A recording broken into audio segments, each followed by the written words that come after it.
7 is out. All day is in. WESN News on the hour.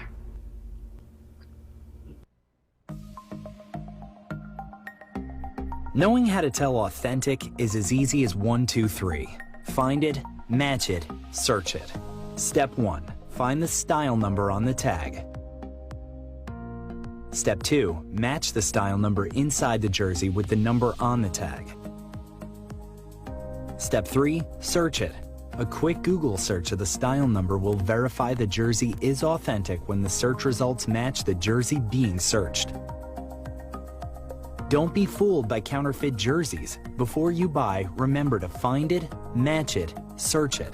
Fan Zone, 2 locations nationwide. Center City Mall, Chaguanas and Movietown, Port of Spain. Nationwide delivery available.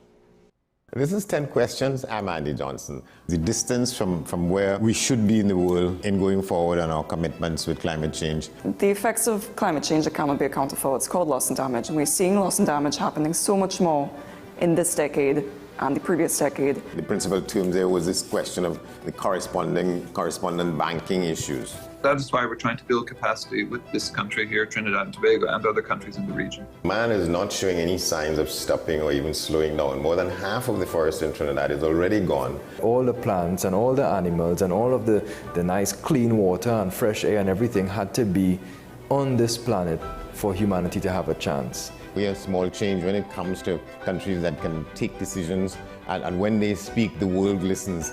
The General Assembly is a very democratic forum. And Trinidad and Tobago has the same vote as Canada, in spite of the obvious difference in size.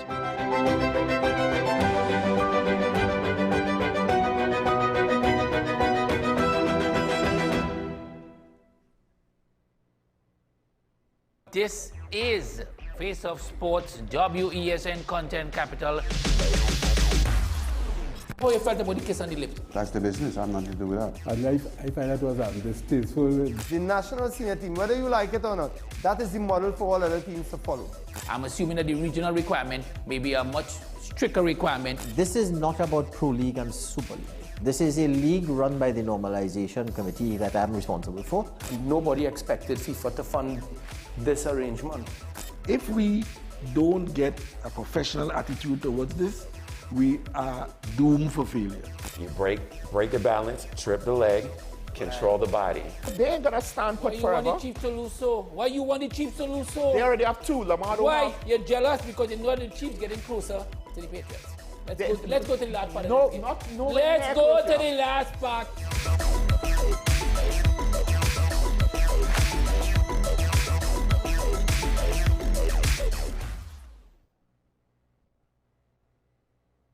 We are tackling the hard-hitting topics, some controversial topics, some topics we sweep under the rug. You don't always have to forgive in a relationship for it to move forward. If it is you are in a situation where you forgive the person, but to the detriment of yourself, what are you really doing? It is very uncommon for somebody in the younger age group to have dementia. Atheists don't not believe. Is that I can't disprove God, but you also can't prove God, so we cannot have a stalemate. You'll focus on the woman who's being the victim, right, or the man who's being the victim. We exclude the children.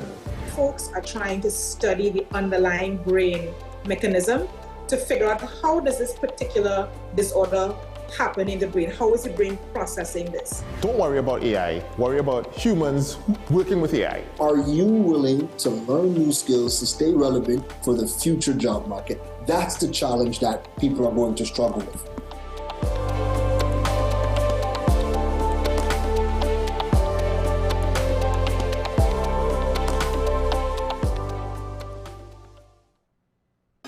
I want to get a tattoo. You really respond to me. Respond to me how you would respond to me. The first question I'll ask is why? Controversial taboo topics. We get so consumed by church, we forget that we have to live the life of being a Christian outside of the Sunday. Like you say, we think going to a service makes us a Christian. Exactly. Yeah. Right. So we are about to hear the second time Pastor J wanted to take a tattoo. Would have been late last year and early this year. Oh gosh. Hope Unfiltered podcast with Pastor J and Ren.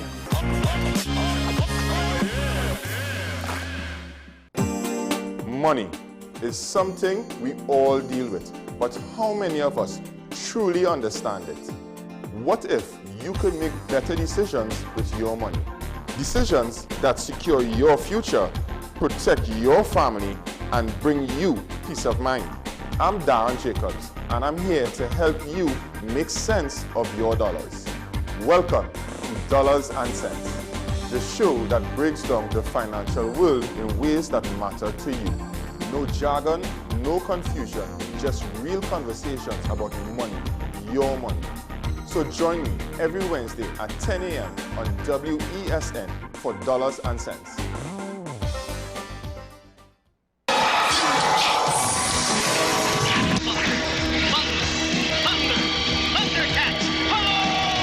Remember waking up early just to catch your favorite cartoons?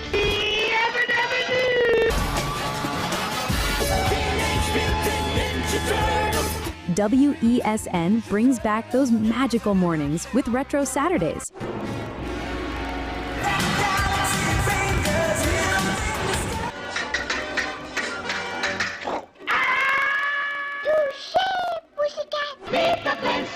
Thus, the Powerpuff Girls were born!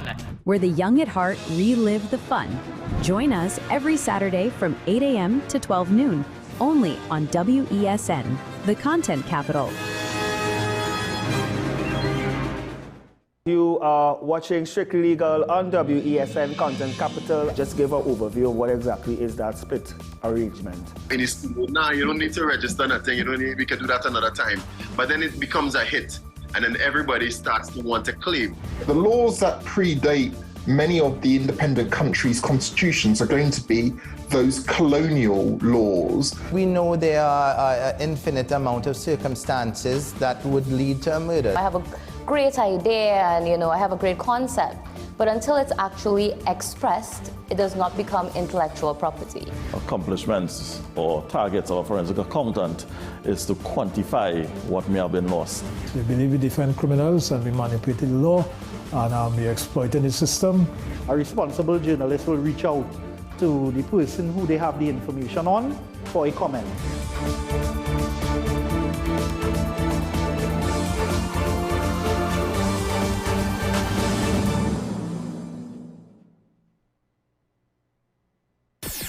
WESN.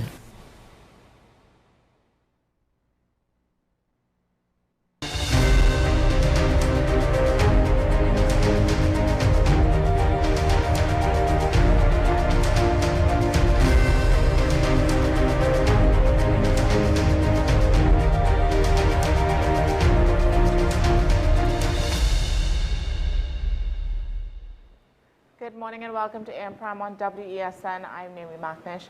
So in recent days, the issue of nurse shortages has once again taken center stage as members of the Toronto National Nurses Association staged a protest outside the Eric Williams Medical Sciences Complex.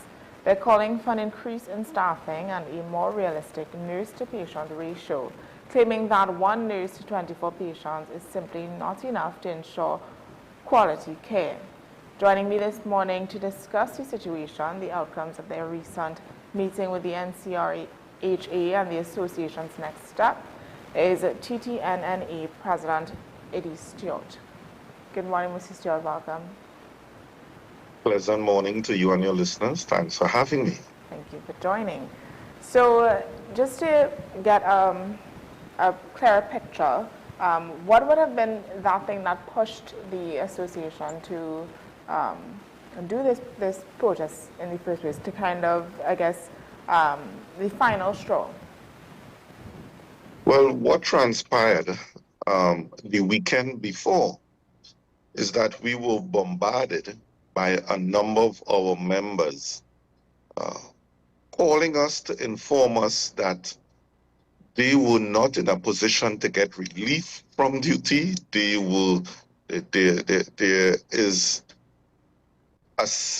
There simply was not enough nursing personnel operating within the Eric Williams Medical Science Complex, to be precise, that can safely manage the patient load that there was at that time. It just simply was not enough. And what the RHA was doing was, one, keeping this information from the public. Two, they were simply resorting to moving around already short-staffed units that had 2 nurses to 24 patients and taking one of those registered nurses and placing them on another ward that had no nursing personnel. Because that is the type of poor management that we have been seeing over the years. And this really has mushroomed to this point, really due to a number of factors. One, the NCRHA for years, it's not a new issue, has failed to be able to get the Ministry of Health and Cabinet to increase the staff establishment at the NCRHA, at Eric Williams, Mount Hope Women's. They have not been able to get the authorities to increase the number of nursing personnel that has to be hired in a permanent position that will allow safe staffing. And seeing that they have not been able to do that, they have fallen back on what they have been accustomed to, which is just moving around or and relocating nurses from units that are already short-staffed to open up new units, and provide new services to the public. So while the services have expanded over the years, the staff establishment have remained fixed, and this has caused the perennial shortage. Addition to that, they have also prevented what we have termed, the term in the nursing fraternity is pool staff, from coming in from other areas to support the NCRHA shortage of nursing personnel. So nurses from Northwest, from Grandie, even from South would come down and work extra duty. NCRHA has since stopped that and say we are no longer accepting those persons. And also they have failed to nursing personnel who are mandated to work, even if you are employed within Eric Williams, if you are unable to receive the relief, normally one would be paid overtime if you are mandated to work another shift. And Eric Williams and NCRHA, they don't pay nurses overtime. So it's a combination of a number of factors that has led us here today. Now, following the protest, the NCRHA chairman, Dr. Tim Gopi, he would have said that all 893 nursing positions are filled and that the current staffing meets international standards. Now, where would he have gotten that idea if things are so bad? Yeah, well, firstly, we are taken aback that even the chairman would be making these public statements for a number of reasons. First, begin the chairman really, that is not the role of the chairman, that is really the role of the CEO. So we are really uncomfortable with even responding to statements made by the chairman. And if one was to ask who's the chairman of any other region, no one would really know, because the chairman, that is not a role. It's not an executive position. It's not an executive chairman. The board position are not executive. The role of responding to the media and all of these things and operational day-to-day issues are really the role of the CEO, but it appears that Dr. Tim Gopi Singh has taken it upon himself to do these things. Notwithstanding that, that particular question you asked, one, there are 2 parts there. The first part, that the NCRHA has reached they have no vacancies. They are at the top of their staff establishment.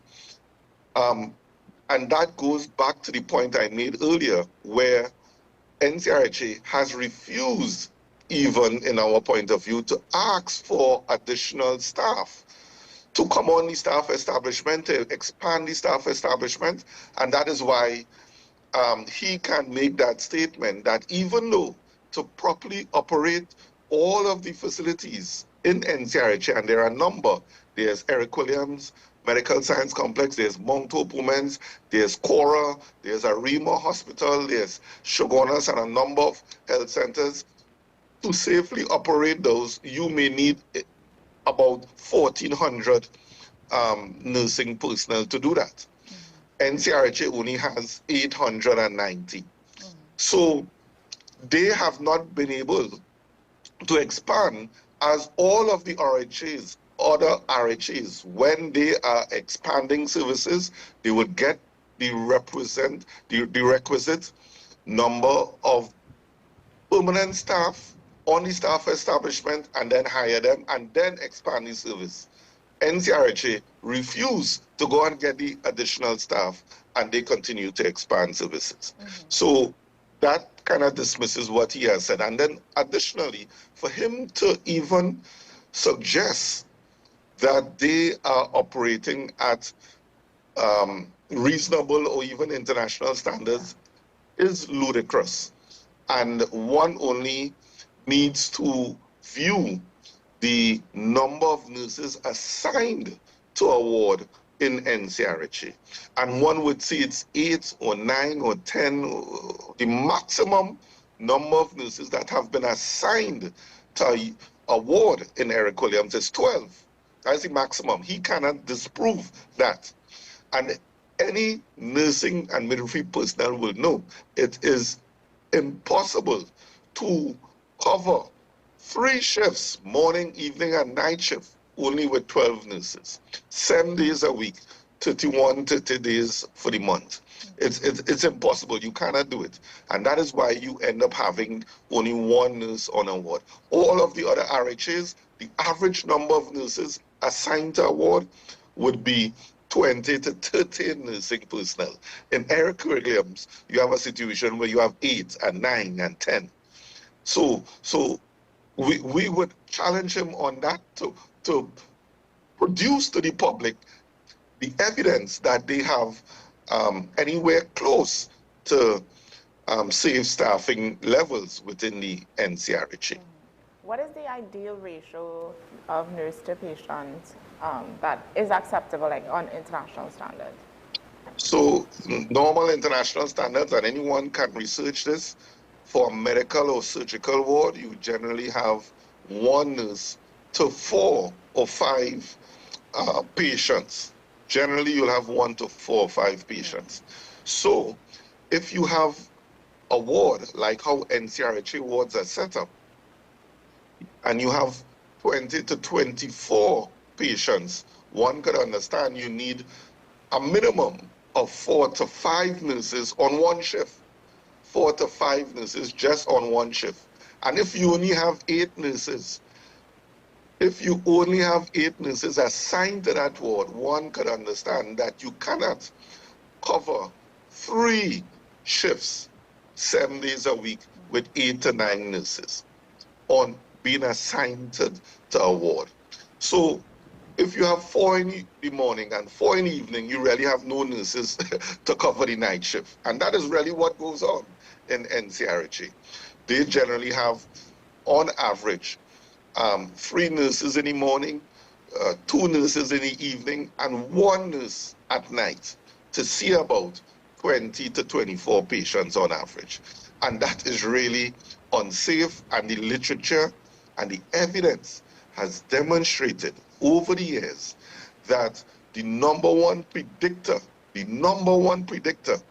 of adverse events taking place with patients has been the shortage of nursing personnel. Every time you add on an additional nurse, an additional patient to the nurse's workload above what is recommended. So if it's recommended, each nurse is supposed to take care of 4 to 5 patients.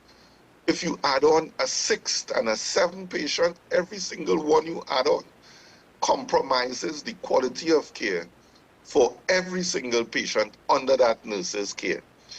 And you increase the risk to each patient multiple fold, and it often leads to adverse events. Adverse events from as simple as missed medication being given to that patient, incorrect medication, incorrect procedures, falls, bed ulcers, and even death. Yes, even death. So, as I said, numerous studies have indicated the #1 predictor of adverse events is the shortage of nursing personnel on units. And that is why internationally developed countries, they implement mandatory patient-to-staff ratios, and some go as far as legislating it because they know there would be other Tim Goopy-Sings in the world who would say we are operating at best practice and we don't need to follow any real international standards. Yeah. Now, what about the health minister's announcement of plans to recruit 400 additional nurses across the RHAs? Does that number come close to even addressing the problem? While we are thankful for the Minister of Health indicating that his government is seeking to increase nursing numbers by 400, it pales in comparison to what is actually needed. The Nursing Association, over the years, we keep a tab on how many nurses that are needed. And we get this information, ironically, from the very Ministry of Health and the regional health authorities. And the FYA responses, we would have requested via FYA, Ministry of Health, what is the required number of nursing personnel for NCRHA, for ERHA, for Southwest, and so on and so forth. They would have given us a number. Then we would have asked via FYA, legal documents, to the RHAs, what is your current staff establishment? And further, how many nurses do you have actually employed in your establishment? And we would have determined from the information provided by the Ministry of Health and the RHA that they are short of somewhere around 2,000 to 3,000 nursing personnel, all of the RHAs combined. The Minister of Health, prior to the budget, would have indicated that they are seeking to fill 1,800 nursing vacancies within the RHAs, 1,838 nurses to be precise. That was just a few months ago before the budget.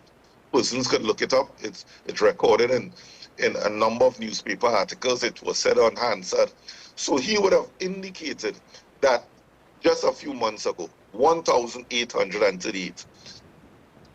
He is now saying that the government is making provisions within the budget, has made provisions to only fill about 400 positions, only about 400, spread across 4 to 5 RHAs. I'm not sure if he's including those in Tobago. So we said about 3,000, he said about 1,800, close to 2,000. And then now he's saying, look, we only could fund about 400. And now you have the NCRHA, one of those 4 RHAs the minister is alluding to that has a shortage of 1,800 plus persons. The NCRHA is saying, well, we don't need any. We are completely filled. And that is really where the problem is.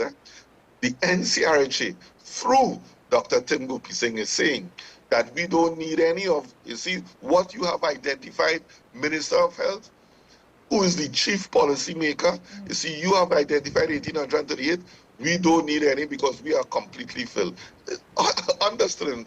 And that is why that statement is so ludicrous. Yes. That the chairman of NCRHA is really making. Because he is countering the statement made by his boss, the Minister of Health. Mm-hmm. Would that mean y'all, the NCRHA will not get any persons out of that 400, or may exactly. not get? According, that is what the layperson would understand that to mean. Because if you are openly telling persons in the public and making press releases that you are completely staffed, then definitely the NCRHA, which every single healthcare worker know, not only nursing personnel, but every healthcare worker know, because we see it on a daily basis, that they are short-staffed, they would not be accepting any additional staff. That is what that statement means, because he is saying they are completely staffed. You would have spoken about establishment levels at some facilities that they haven't changed, even though services expanded. When you speak about that, can you explain, how that affects the hiring process, if it does, Yeah, and then how nurses then are able to do their job on the ground? Yeah, so it has a direct correlation with hiring. So what has happened, as we indicated, you cannot hire healthcare workers. You can't hire anyone, in a matter of fact, in the public service, unless there's a staff establishment to place them on in a permanent position. So the only way someone will be permanently employed on the NCRHA is if the staff establishment facilitates such. So if you have 890 nursing personnel positions, then that must be on the staff establishment, and only those 890 can get permanent employment. Anyone else the RHA wants to hire, they have to hire them via contract employment, short-term employment. And that is what the NCRHA has been doing over the years, seeing that they have failed to do what all other RHAs have done, which is increase their staff establishment and then bring on persons and then provide the service. NCRHA has provided the service, failed to increase their staff establishment, and what they have surreptitiously done is offer short-term employment, not even proper contracts, short-term employment, and they have called it continuous temporary employment. Continuous temporary employment. So these persons who, and the CEO is not telling you this, that they have hired above the staff establishment, they place them on these continuous temporary employment scenarios where you are not entitled as a worker, not entitled to pension if you were permanent, and you are not entitled to gratuity at the end of a contract as what is mandated by government policy. They are refused to that, so the person loses out on pension and they lose out on end of contract gratuity. And they're just in this repeated cycle of continuous temporary employment. We actually took the NCRHA to court a few years ago, about 6 years ago, and won that matter in the industrial court, because the industrial court also agreed with the association, indicating that this was really permanent employment positions masquerading as short-term employment. Because no one can say a nurse job is one that would come to an end sometime in 6 months or 1 year or 2 years. In fact, the reverse is true. The need for healthcare workers, the need for nursing personnel, the need for healthcare services continues to expand each and every year. So much so, you see governments continuously building new and new hospitals. And even this government is alluding to that they're going to open yet another facility fully in the name of the Couva Children's Hospital, something that we cannot afford and cannot staff. But yet again, it demonstrates the continued pull on resources. Yeah. The lack of nurses and the hiring process, is there an issue with the persons who, let's say, are going to nursing school, persons who are studying to become nurses? Is there a lack in that area as well?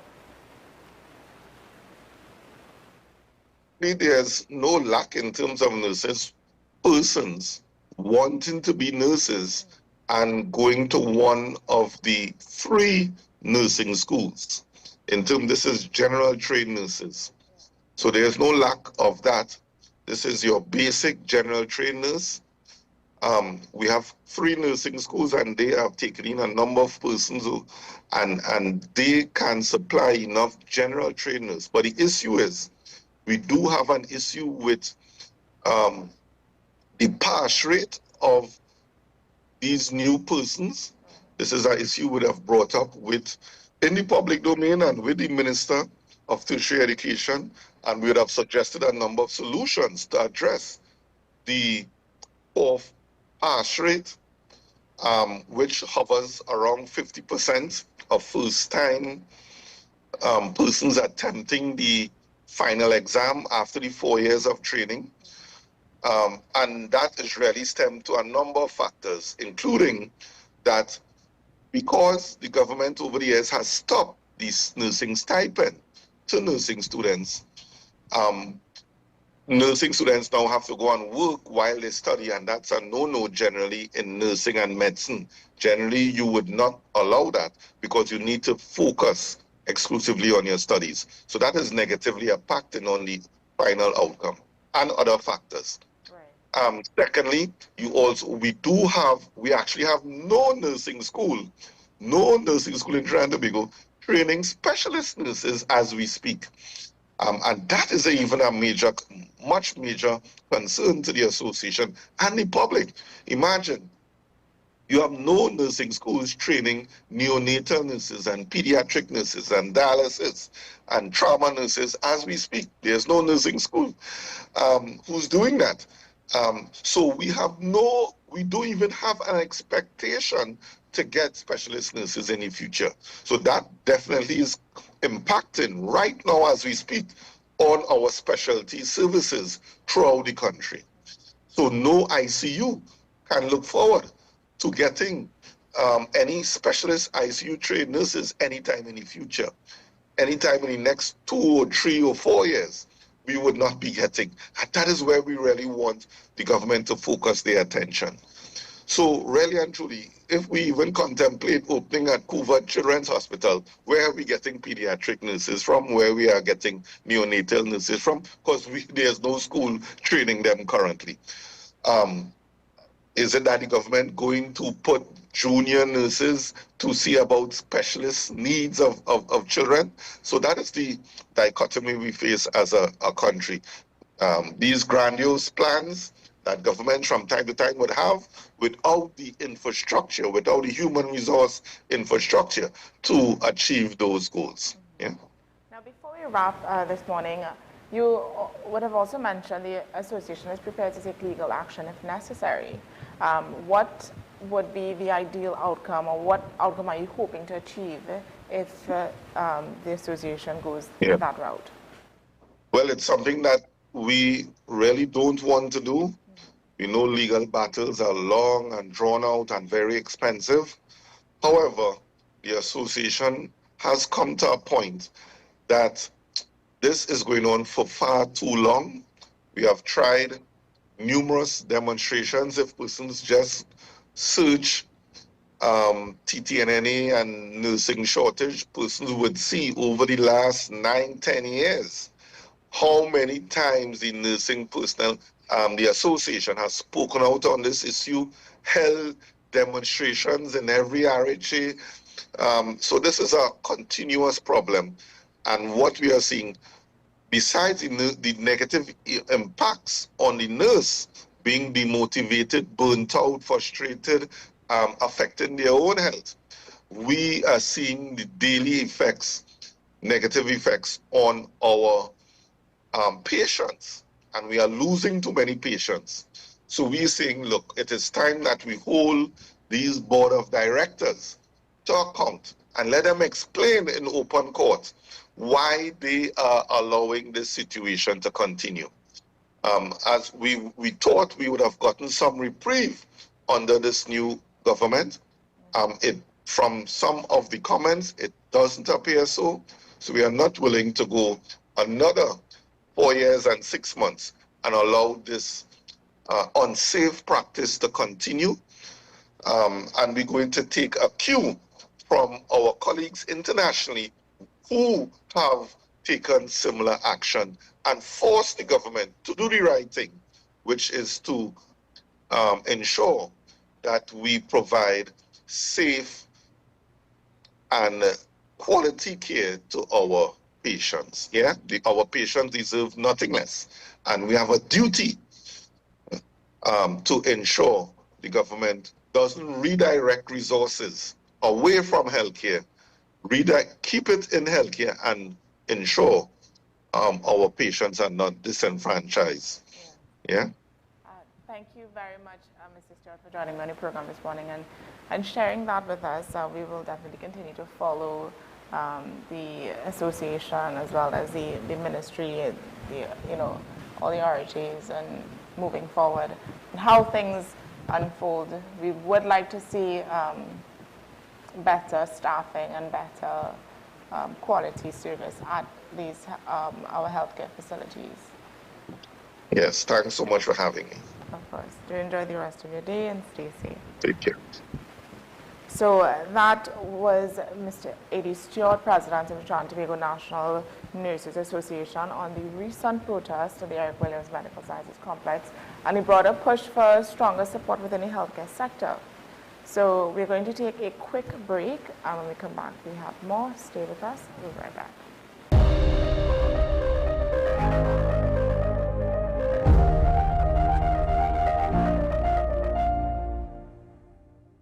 Are you ready to shape the future of cooperatives in Trinidad and Tobago? Join us at the National Cooperative Conference 2025, hosted by the Cooperative Credit Union Movement Technical Committee in collaboration with Cipriani College from November 12th to 14th. Meet policymakers, youth leaders, and experts as we explore innovation, digital transformation, and inclusive growth. Supported by TechU Credit Union and other leading partners. Conference entry $1,500 per person. Group discounts available. Be part of the movement shaping our nation's future. Register now at cclcs.edu.tt. This is Face of Sports, WESN Content Capital. How you felt about the kiss on the lip? That's the business. I'm not to do with that. I find that was distasteful. The national senior team, whether you like it or not, that is the model for all other teams to follow. I'm assuming that the regional requirement may be a much stricter requirement. This is not about Pro League and Super League. This is a league run by the Normalization Committee that I'm responsible for. Nobody expected FIFA to fund this arrangement. If we don't get a professional attitude towards this, we are doomed for failure. You break the balance, trip the leg, control the body. They ain't gonna stand put forever. Why you want the Chiefs to lose so? Why you want the Chiefs to lose so? They already have two. Lamar don't Why? have. You're jealous because you know the Chiefs getting closer to the Patriots. Let's go to the last part. No, of the not no. Let's go to the last part.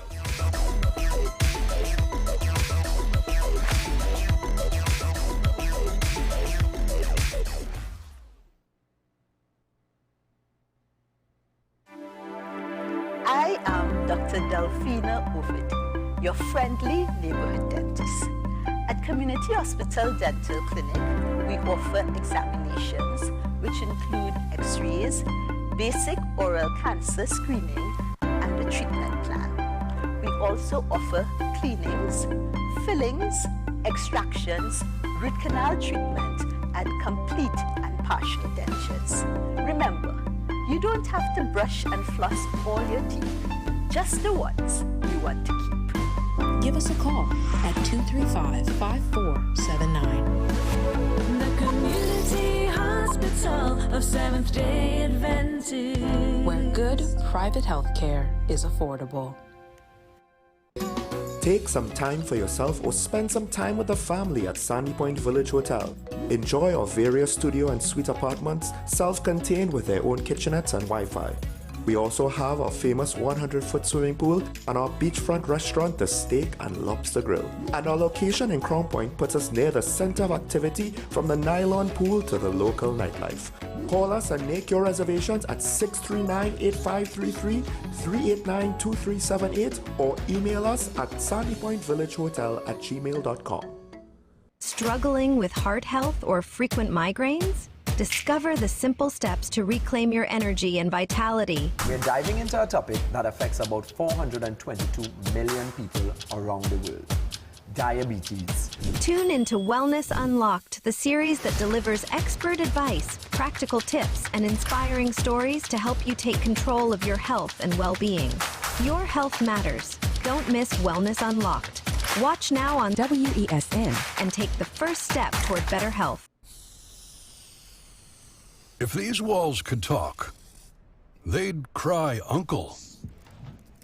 They didn't plan to become offices or yoga studios, but they've stood by us, even when we got a little stir-crazy.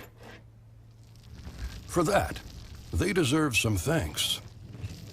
They deserve Benjamin Moore. Every time someone steps into your elevator, they trust it will carry them safely. That's why preventative maintenance matters. It protects lives and shields you from liability. It prevents sudden breakdowns that disrupt business and drain budgets. And it keeps you compliant, so you never have to second-guess safety. With Ardent Solutions, you're not just maintaining elevators, you're protecting people, preserving trust, and keeping your building moving forward. FanZone, your reliable, authentic supplier, has just gotten better. You can now visit our website www.fanzonett.com for your authentic wear and collectibles. The only place where you can use both your Visa debit and credit cards. Visit our website fanzonett.com to make your purchase today. Every word, every line, every paragraph depicts a real moment in someone's life. A father, a sister, a mother, a brother. We at Newsday are dedicated to you, the people, and through independent, unwavering journalism, strive to always bring your stories to life. Because your stories are more than just words. Newsday, independent and credible. The home of Caribbean content is growing, and we welcome you to be a part of the #1 platform for young personalities who are driven to make a positive impact in society. As we continue to reach every corner of Trinidad and Tobago through our daily broadcasts, our social media pages, or through our 75+ digital billboards across the nation, contact us to learn about our competitive rates via marketing at wesncc.com or call us at 628-5835. WESN Content Capital, television with a difference. SM Group International Limited, your solutions partner for the latest innovations, brands, and competent staff to meet your needs. We provide products and services in the following divisions: executive services, event rental and services, power and heavy equipment, construction and property management, food and beverage, aggregate and sales and distribution. Check out more on our products and services at www.smgrouptt.com. Contact us at 221-7445 or email at info@smgrouptt.com. We are SM Group International, your solutions partner.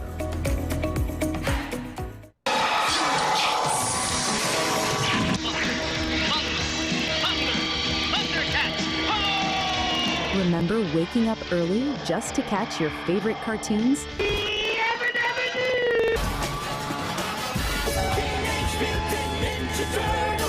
WESN brings back those magical mornings with Retro Saturdays.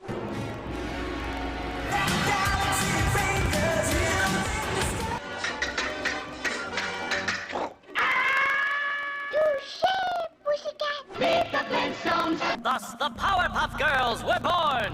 Where the young at heart relive the fun. Join us every Saturday from 8 a.m. to 12 noon, only on WESN, the content capital.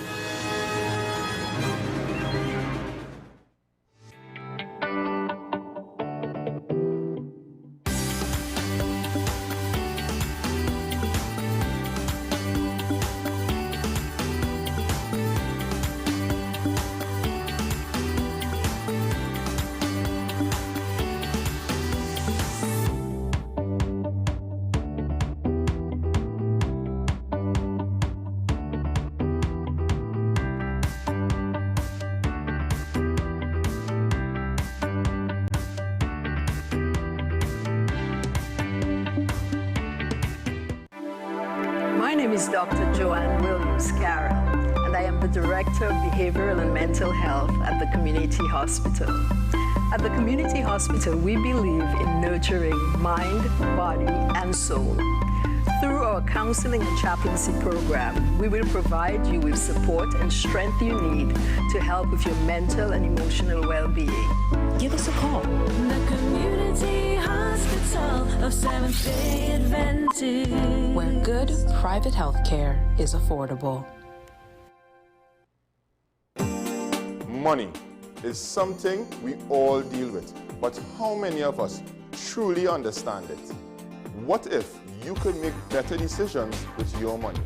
Decisions that secure your future, protect your family, and bring you peace of mind. I'm Darren Jacobs, and I'm here to help you make sense of your dollars. Welcome to Dollars and Cents, the show that breaks down the financial world in ways that matter to you. No jargon, no confusion, just real conversations about money, your money. So join me every Wednesday at 10 a.m. on WESN for Dollars and Cents.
Okay, so that was the fourth movement of Symphony, conducted by Nelson Villafana and performed by the Trinidad All-Stars at Music Festival in 1992. So that was just to give you a taste, an idea of what to expect in this upcoming conversation.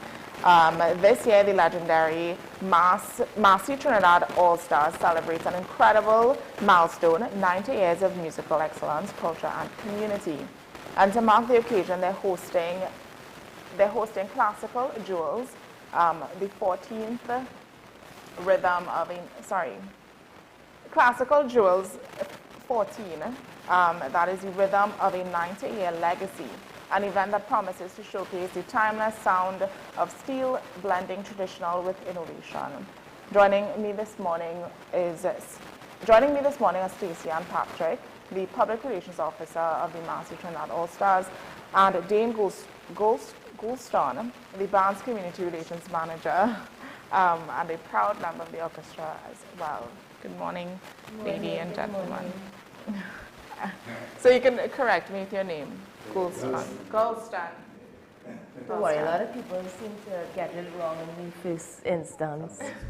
Spell it wrong too. And I hope I got it right. So first of all, 90 years. It's a very, very long time for the Steel Orchestra, the Trinidad Steel Orchestra. That's no small feat. How does it feel to be celebrating 90 years at this stage?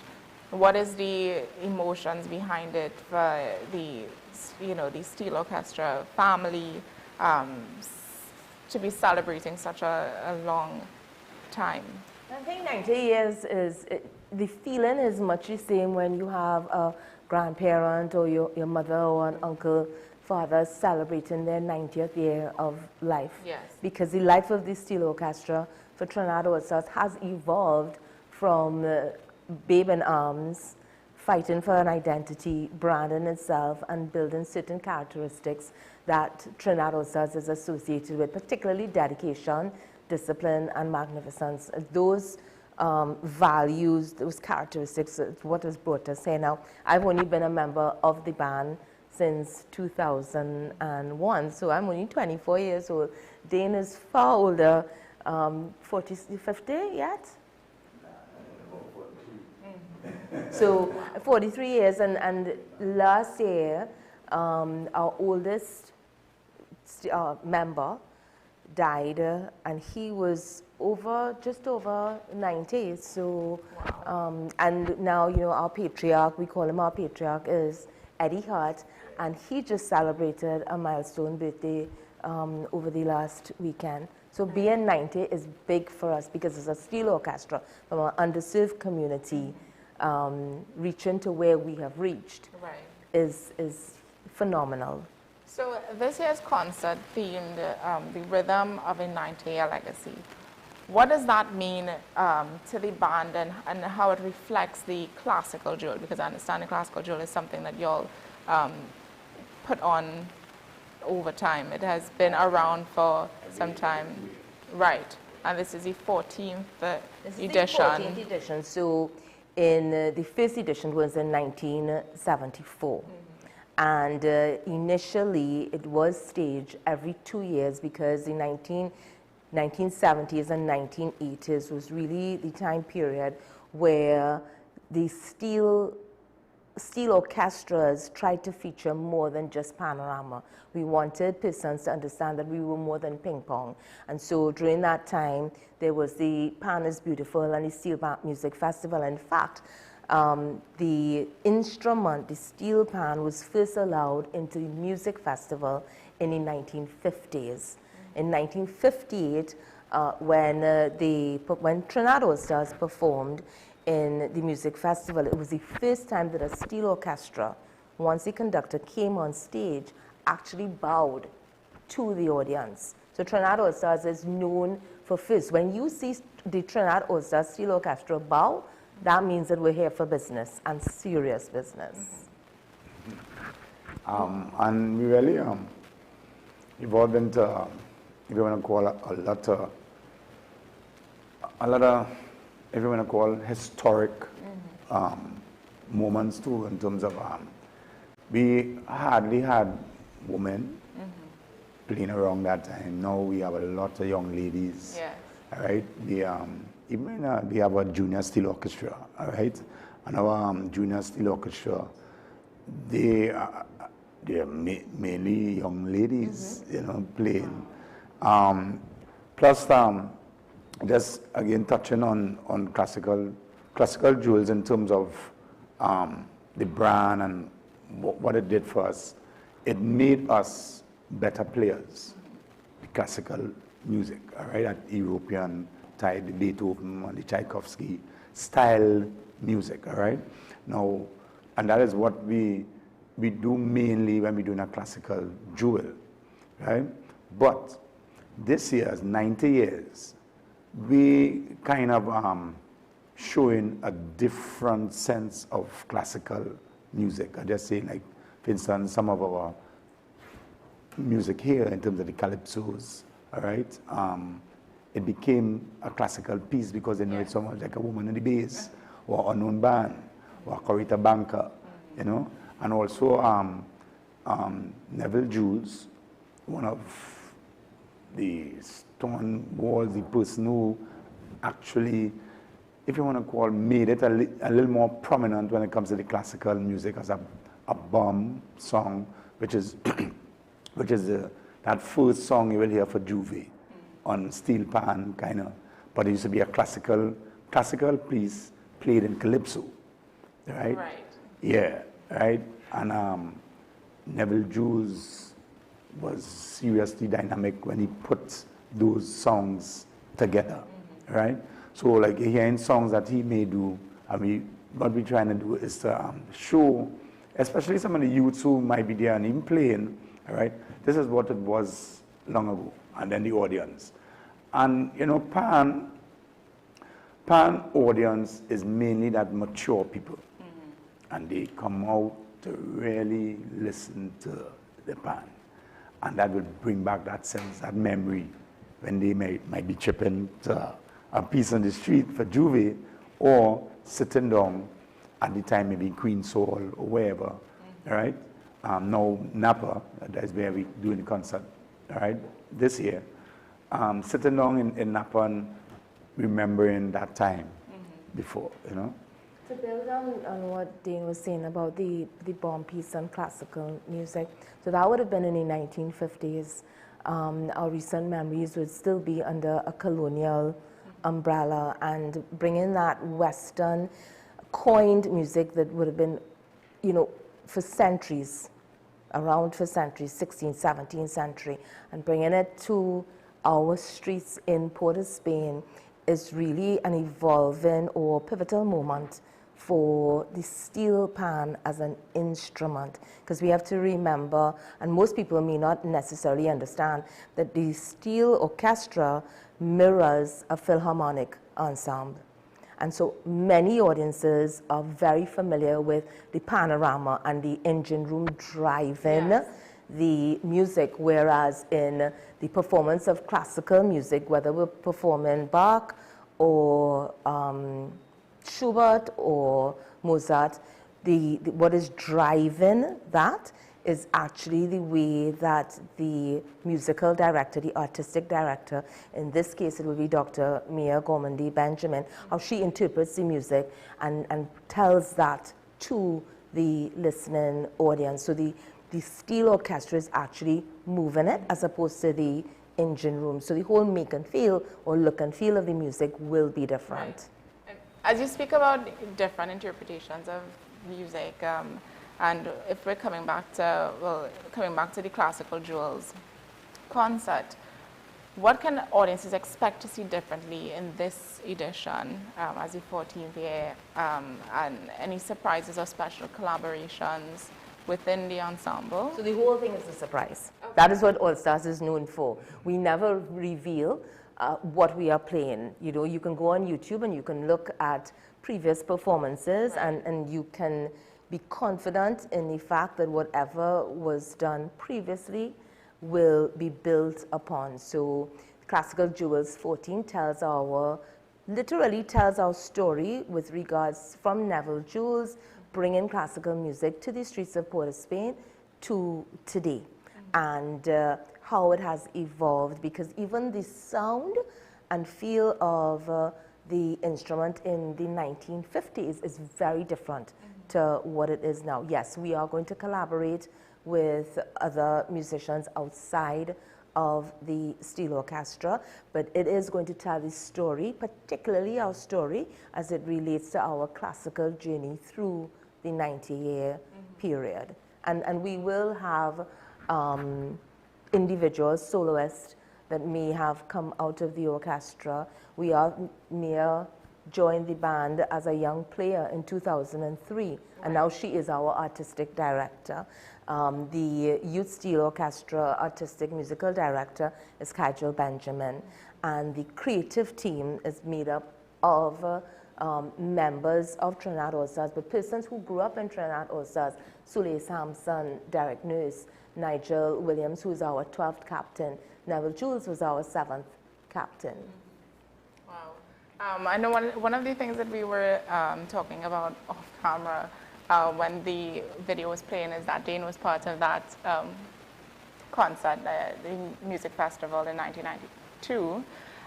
Can you talk a bit about that? Because, I mean, we're giving the audience an idea of what to expect out of classical jewel, and that type of pan playing the classical sound. No, it's a lot of technical playing, all right, because classical music itself, I mean, music on its own won't have its discipline, but classical music have a certain discipline. I think a little more, because you have to be more attentive to your musical director. As Stacey rightfully said, in terms of your musical director or a conductor is who brings the music alive, and you follow the director in terms of how long she may want to hold a note, sustain a note, you know what I mean? Might be in the top, the end, you know, or how slow or dramatic she may want a part play, like, you know, like if you want a crescendo and you want to bring it, you might have the, not literally, but drop dead. And it's like 0. But you hear in the pan, but it sounds like if it's somewhere far. And because when I think of classical music, I think of slow but drama. But I know when you think of pan, it's very lively and fast. So Dane might even tell you, and I think he can validate that playing music, a musician is actually bilingual. They speak their language, English, and then they speak the language of music.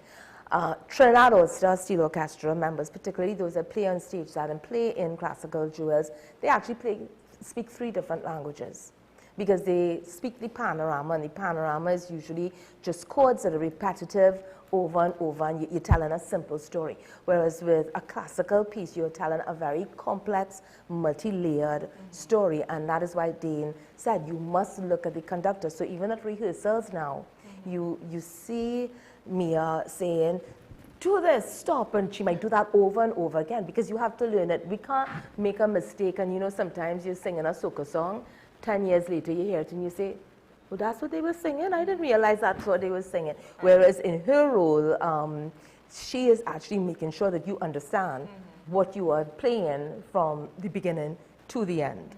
Because the other thing too is, like for instance, dynamics, all right? Again, all music have its own dynamics in terms of, sometimes you're playing a panorama piece, and yes, you may play loud and soft, but classical pieces, you may play loud and soft in one bar of music. So you play 4/40, pow, you know, so it brings that sense of excitement.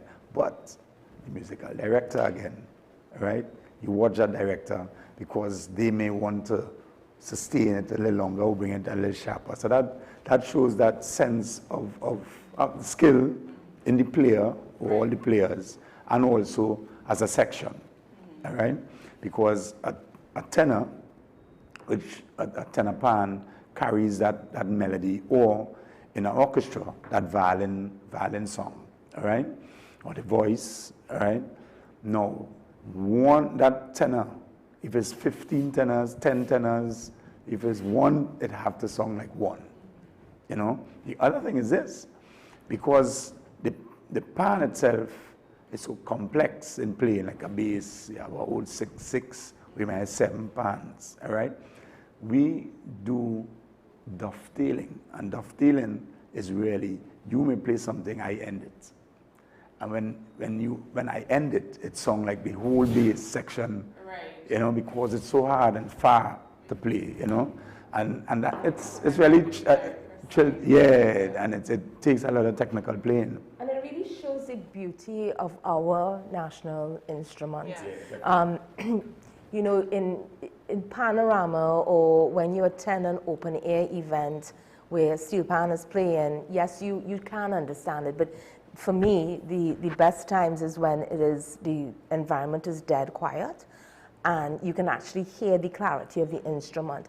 But that is actually repeated in the concert hall in Napa, where the concert hall is designed specifically for performances like this. So you can, it's so clear, it's like looking at ice or feeling ice. The dynamics, you hear exactly how it is meant to be heard, because the environment is designed for that. And one of the things with Trinidad All-Stars, and I think what makes us memorable and what has sustained us over a 90-year period, is the fact that the players learned and passed on to other players that particular skill of translating classical music to the steel pan, so that when the arranger for Panorama or other arrangers for other music that we play come in and they want to do something that is slightly different, our players are already skilled to do it. We're kind of like race car drivers. A race car driver could drive on Tragreed Road or Arapita Avenue, but not many, or normal drivers can drive on regular roads, but race car drivers is a whole different, it's a different dynamic. So for the concert, can we expect sounds of other instruments? Is this strictly pan? You want to talk about the percussion? Yeah, percussion. Well, definitely, you know, we have timpanis, we may even have, well, as they call it, a glockenspiel, which is like a xylophone, you know, adding into the orchestra, all right? But I don't think we will have, like, say, violins or stuff in certain pieces with the orchestra. I believe it may have some little strings and stuff for the opening because of what we're doing, because what we're doing in terms of the picture that we're painting, all right? We really want people to come to the concert and understand what All the Stars did for 90 years musically, all right? So you really get that song from old. When I say old, I'm talking about since 1960, some 60 and all that. When the pan itself was not even sung in like how it's sung now. The tone, that clarity that you get now, it's well refined right now. But before, you used to get what a tuner will call a fundamental kind of song. So the notes now have a lot more harmonics in the note itself. Let's say M1, C. But the pans before didn't used to have that. It used to have a C. So it might sound like this. How are you getting that sound back? The old song? Yes. Right. How you get it is when you come to the concert, you will ask me. But that's good, right? And again, it leads to the fact that it is so important for us to understand where we came from and where we are now, but as important to be able to tell our children and our grandchildren. So even on a stage at Classical Jewels, there will be times where they'll have over 100 people. But on that stage, you might actually find that there's a father, a son, and a grandson. You might find that there's a husband and a wife. You will see the youth steel orchestra perhaps playing music that wasn't even thought when their own parents were born. So, and that is what Trinidad All-Stars, I think it's a secret that Trinidad All-Stars has, is that it's in our DNA, and it is really important for us to pass on our stories to the stories of our children and grandchildren so that they keep this alive, because at the end of the day, Trinidad All-Stars is one of those very few organizations in Trinidad and Tobago that most likely reflects what we should be. It doesn't mean that we don't always agree, but what it does mean, as Dean says, by the time you get on stage, you're a team and it's one voice. Even if there's 100 people there, one voice. Yeah, the bands, as you talk about, does give you a little more of that instrument, because you asked a question. Fortunately, I had one of the instruments from way back. So yeah, that's how you will get that vibe and tune. So when you come to the concert, like, oh, wow. And that's one of the reasons that we're starting with Neville Jules, even though there were 6 captains before him. Yeah. He really was the person that brought the classics, again, I say it over and over, to Port of Spain and then to the wider country.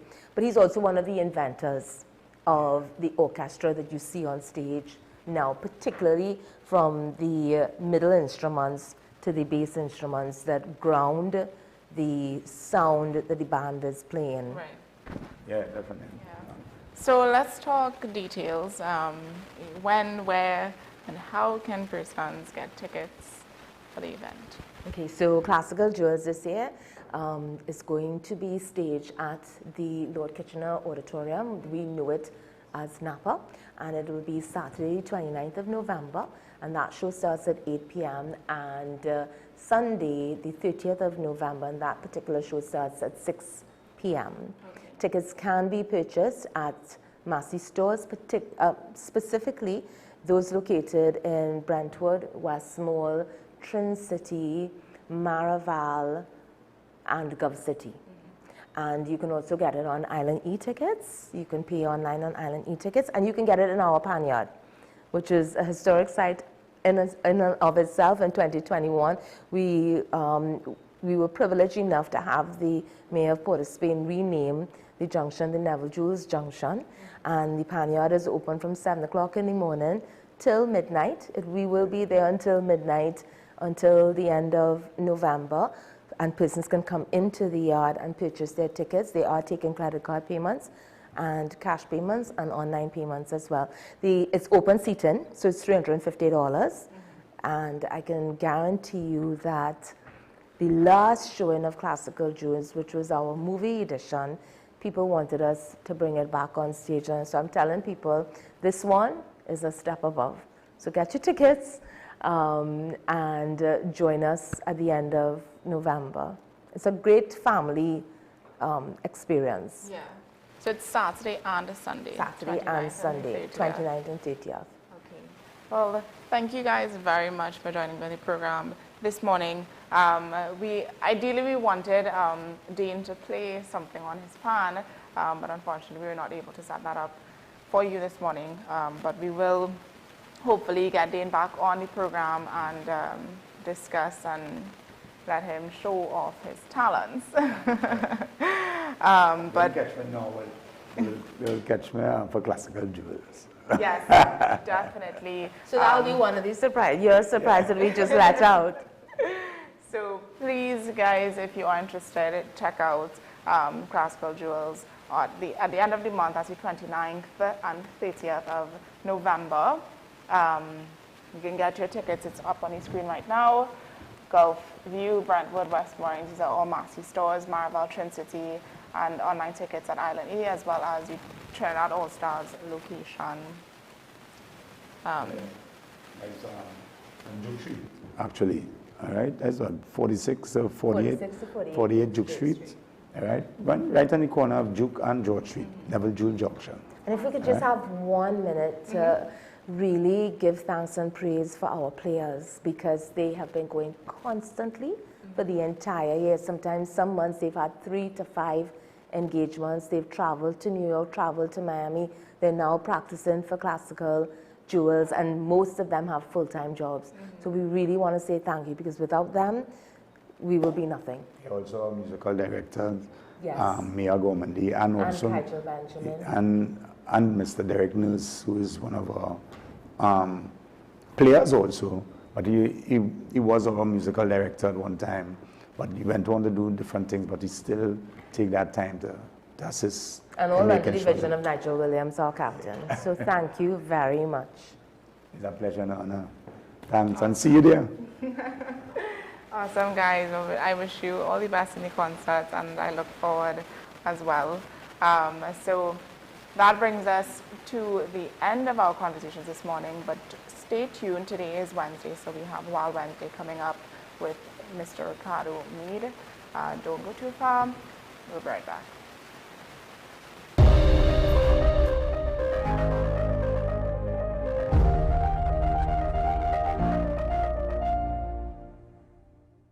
Are you ready to shape the future of cooperatives in Trinidad and Tobago? Join us at the National Cooperative Conference 2025, hosted by the Cooperative Credit Union Movement Technical Committee in collaboration with Cipriani College from November 12th to 14th. Meet policymakers, youth leaders, and experts as we explore innovation, digital transformation, and inclusive growth. Supported by TechU Credit Union and other leading partners.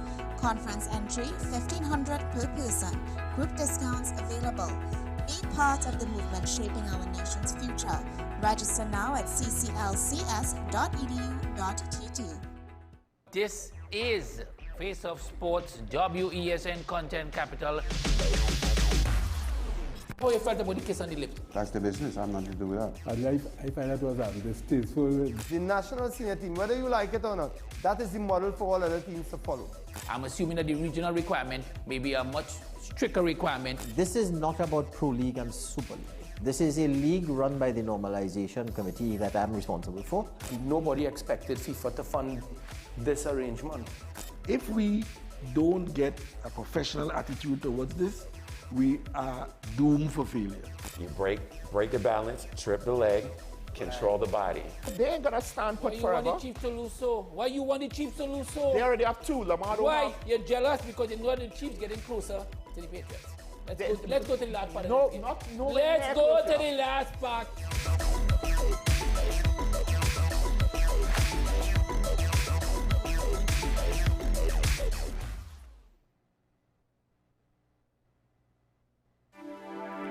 I am Dr. Delphina Ovid, your friendly neighborhood dentist.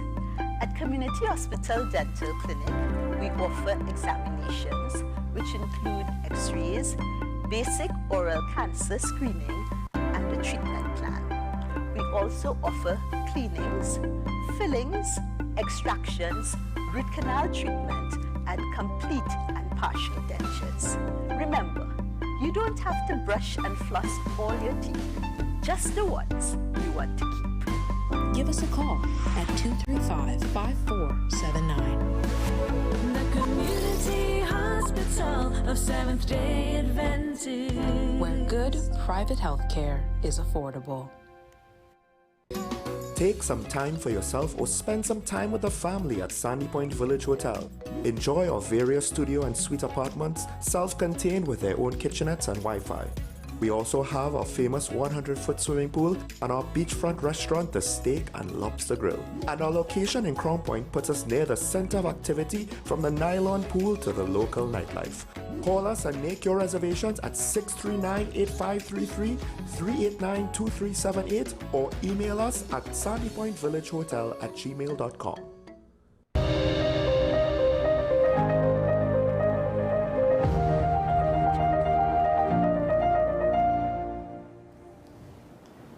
And welcome back to AM Prime. It's Wednesday, so Wild Wednesday. Our viewers know exactly what's happening this morning. We have Mr. Ricardo Mead joining us on the program today for Wild Wednesday. Mr. Mead, welcome. Good morning, good morning, good morning. Thank you very much for having me. Thank you to all our listeners, viewers, followers, supporters out there. And not because it's after Carnival, you have to be so lantern. You know, you could still get a little wild. It's Wild Wednesday. Let's get a little excited. Let's get some blood pumping here. Let's, you know, I got breakfast. I brought breakfast for the ladies. Yeah. No, thank you. I'm fasting.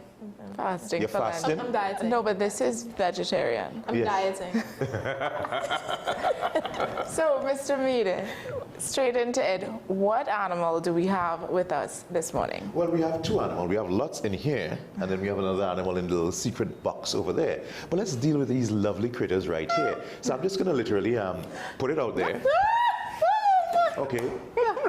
Right. Okay. All right. I'll take them out. These are super worms. You know, you have regular worms in the world, and then you have super worms. You know, like you have regular people, and then you have super people like Superman. These are super worms. They're much bigger than the mealworms, and these are very important. This is something that people do not understand: is that we need these in our lives. Okay. They are very high in protein, and you've heard the saying: the early bird catches the worm. Right. You know how hard it is to get up 4 o'clock in the morning to catch enough worms? So instead of doing that, we produce literally millions of these every year because we do wildlife rehabilitation. And at any moment, notice my phone could go off and somebody can say, hi, good morning. I got your number on Google. I just found a kiskitty in my backyard. It seems to be a little baby that fell from the nest. Oh, I don't know where it came from. So one of the most appropriate food would be the worms. So am I going to go now in my backyard and dig for worms? Literally a kiskitty who could eat about 100, 150 a day? No, so we have to be prepared. And sometimes now it's baby season. We don't really have an official baby season in Trinidad, but at this time of the year, lots of animals are producing young, lots of birds. So you have kiskitties, cornbirds, cacique, mockingbirds, tanagers. We can have in one time 20-something birds that needs worms. So when you say produce worms, what do you mean by that?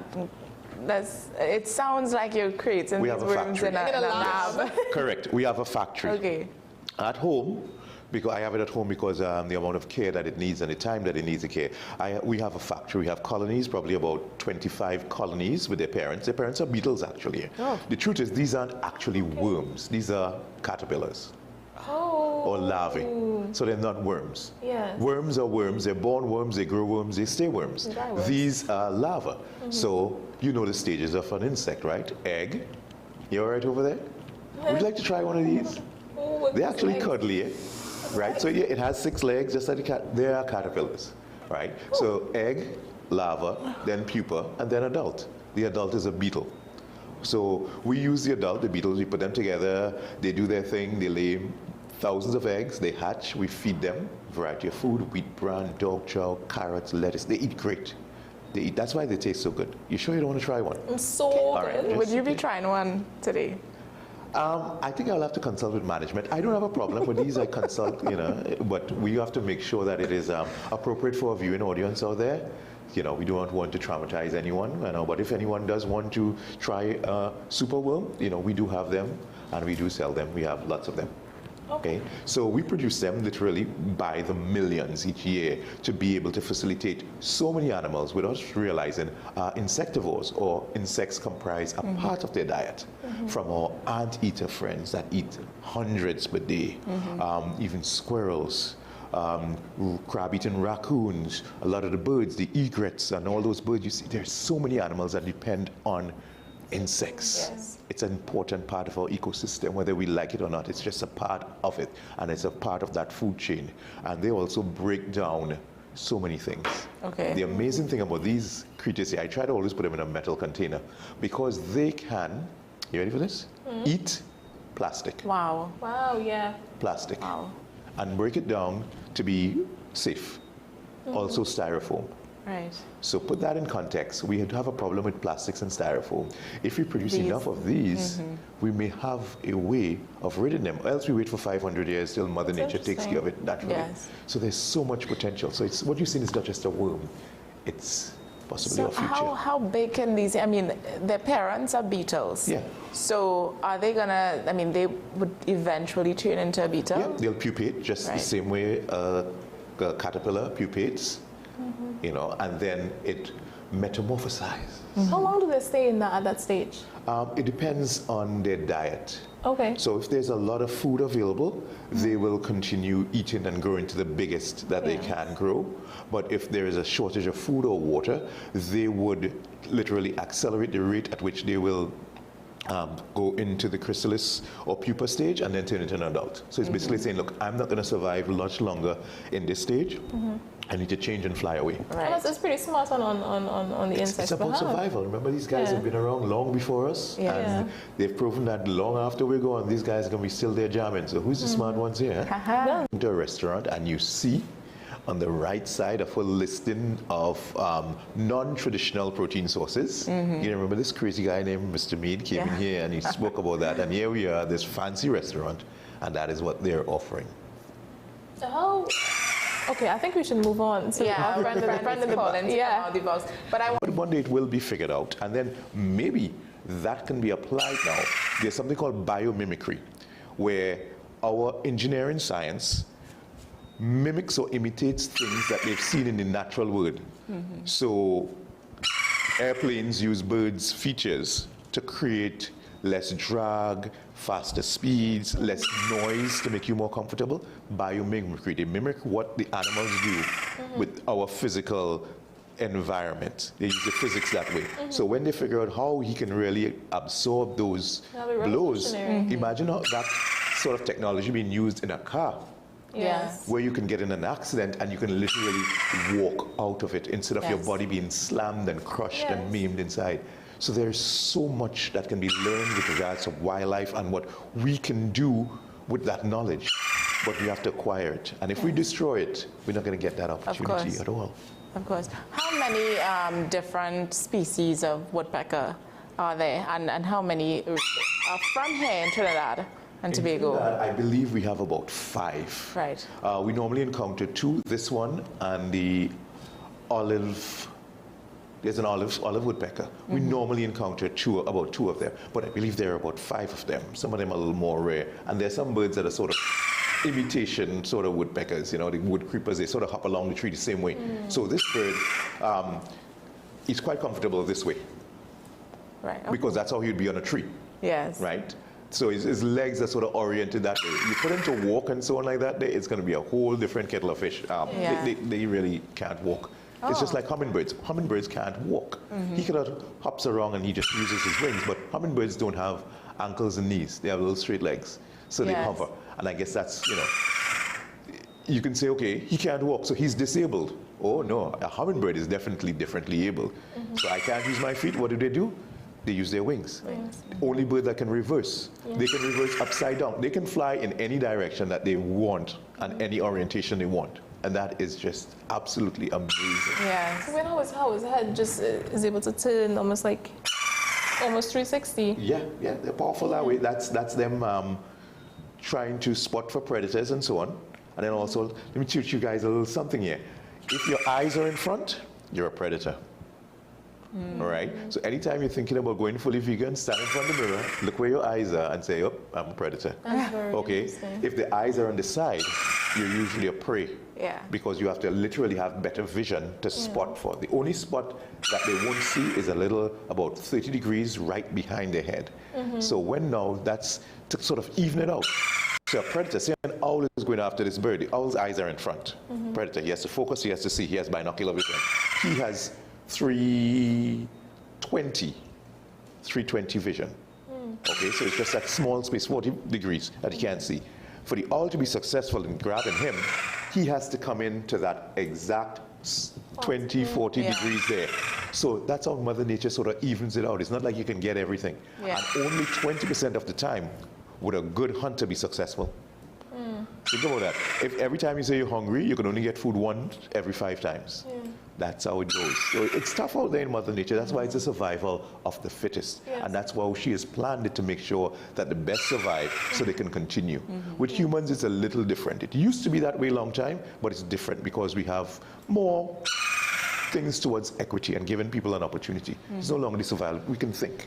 So somebody who not maybe physically strong and can beat up somebody else can outthink and contribute. The type of woodpecker that Woody is, are they all this color, the red, white? Yeah, delineated, yes. Delineated is this color. He's really, I mean, it's one of the most amazing things to see when it just lands on a tree near you, and then you hear that sound. That sound is, once you've internalized that, you'll never forget it. You will find yourselves going somewhere, you hear that sound, like, oh my gosh, I know that sound, that's a woodpecker, and you look up. Is it that he's anxious right now? Because he was making that sound even in the box, and now, is he okay? He wants his food, but he doesn't want to eat he still has a little challenge going for it like this. So he's not hungry. He's like, okay, maybe if you crush it up and stick it down my throat, I'll eat it. But I'm trying to keep him as hungry as possible so that he will go for it whole. So the first stage is literally feeding him like this. And once he starts going for it like this, I would put like an apple in there, piece of apple in there, and the worms will bite into the apple and go in there and hide. And then take that and introduce him to that. And he was like, there are worms in there. And he's going to peck at it the same way he would. And then we go with something a little harder, and he would go in that also, and then he'll be ready to start feeding himself really by pecking wood. He has to learn to peck wood. He's going to learn that food is not going to come to you like this. That's not going to happen in a while. We're not creating a pet. We don't want this animal to like us or anything like that. Once he starts pecking away, he's not going to like humans. And we have a great instance. We have rehabbed at least 6 or 7 of them. But our most amazing rehab story, we are in Central, and there is one, well, Freeport. We rescued one in Philippines, down south, and we brought it up. Parents couldn't be found, nest area couldn't be found, and we started feeding it. First, the horrors like this of getting it to eat whole, then it ate whole, and then the apple, and then the wood, and then we started putting him outside for him to get sun, get accustomed to changing times and temperatures and so on. And a pair of same lineated woodpeckers came to him each day and started feeding him through the cage. They did that 4 or 5 times a day for 5 days. And on day 6, we opened the cage and he flew off with them. Wow. They adopted him. That's how smart his call. That's his call, the parent call there. Okay, call mom, dad, you know, anybody around, sort of thing, they're around food. So they responded to that and they started feeding him. So we stood there and just said, oh my God, no, it's not attacking. And they just hopping around the cage and putting their beak in, and he was eating. They were feeding him. And that is just, it's just amazing. That's the best end result ever. Because we always wonder, oh my gosh, okay, so we did this and we let him go. Imagine we let him go without them. You know, every night you wonder, I wonder how he's doing out there. I wonder if he made it. I wonder if an owl got him. I wonder if some stupid human tried to shoot him or something like that. But going with the parents, you know there's that extra layer of protection and care, that parental love that he's going to get. And it's just absolutely thrilling. Oh, that's different. That one is different. Yes, they have, yep, that is the normal big boy call. Yeah, I think I've heard that one before. It sounds really familiar. But you mentioned the hunting. Are these birds commonly hunted for? And are there any, you know, legalities when it comes to status? All animals in Trinidad and Tobago wildlife are protected. Right. All. Okay, so people say, I didn't know this, I can do this. All are protected. Let everyone know that. What you do have is, through the Conservation of Wildlife Act, you are allowed to take or hunt certain species. And to do that, you need a permit. So if your permit says lizard and deer, you can't go hunting something else. You're breaking the law. You're no longer hunting, you're poaching. None of these birds are allowed to be taken. There is barely anything on this bird. If this bird weighs 55 grams, it's probably heavy on a wet day. So what are you going to get from this? Okay, so there is absolutely no need to injure, harm, capture, or alter the life of such an animal. So you're just being wicked. And we have gotten them shot. We've got this year, it's a flurry of shootings from flamingos, different types of hawks, owls. People are just shooting animals from a side. Have gun, trigger happy, will shoot. Because many of the people who have guns don't actually even hunt. So they have to shoot something. So they're just shooting birds. Imagine shooting a kiskadee. Why would you shoot a kiskadee? It's just wickedness. The apathy towards our environment is maddening, but it's what we have to deal with. So at no point in time should this animal be caught, injured, shot, and well, of course, dare I say, consumed. And I had a big blow up on Facebook because someone was selling snake meat. There is no way in the legal framework in our country is that possible. It's not allowed. Snakes are protected. You're allowed to protect yourself by killing the 4 species of venomous snakes you have in Trinidad on your property. So that means, and this goes out to the hiking groups, you cannot go into the forest, people. You cannot go out there, find these animals in their homes and kill them. That is home invasion, right there. Going into their homes and killing them, doing what they're doing naturally. They don't come after you. Our 4 species of venomous snakes are very, very oh, sorry, you got this wrapped on your foot there. Sorry, hold on there. Let's get that off. Nice, off. Time I ate a mango, this was like probably 2 years ago or 3 years ago. I ate a mango and I cut into the mango and I found a worm just wiggle in the mango. I've never eaten a mango since. I've never had a mango since that time. I saw the worm. I can't do it. I can't do it. I am traumatized from that worm in the mango. One day we'll be eating super worms, so I won't. I won't. But let's hear the fun fact about the super worms. The worms, well, they are amazing survivors. They figure out their environment and they know. Would you like to try one? I'm just going to slide it over there for you, right? I'm sorry, I know you're afraid of mangoes.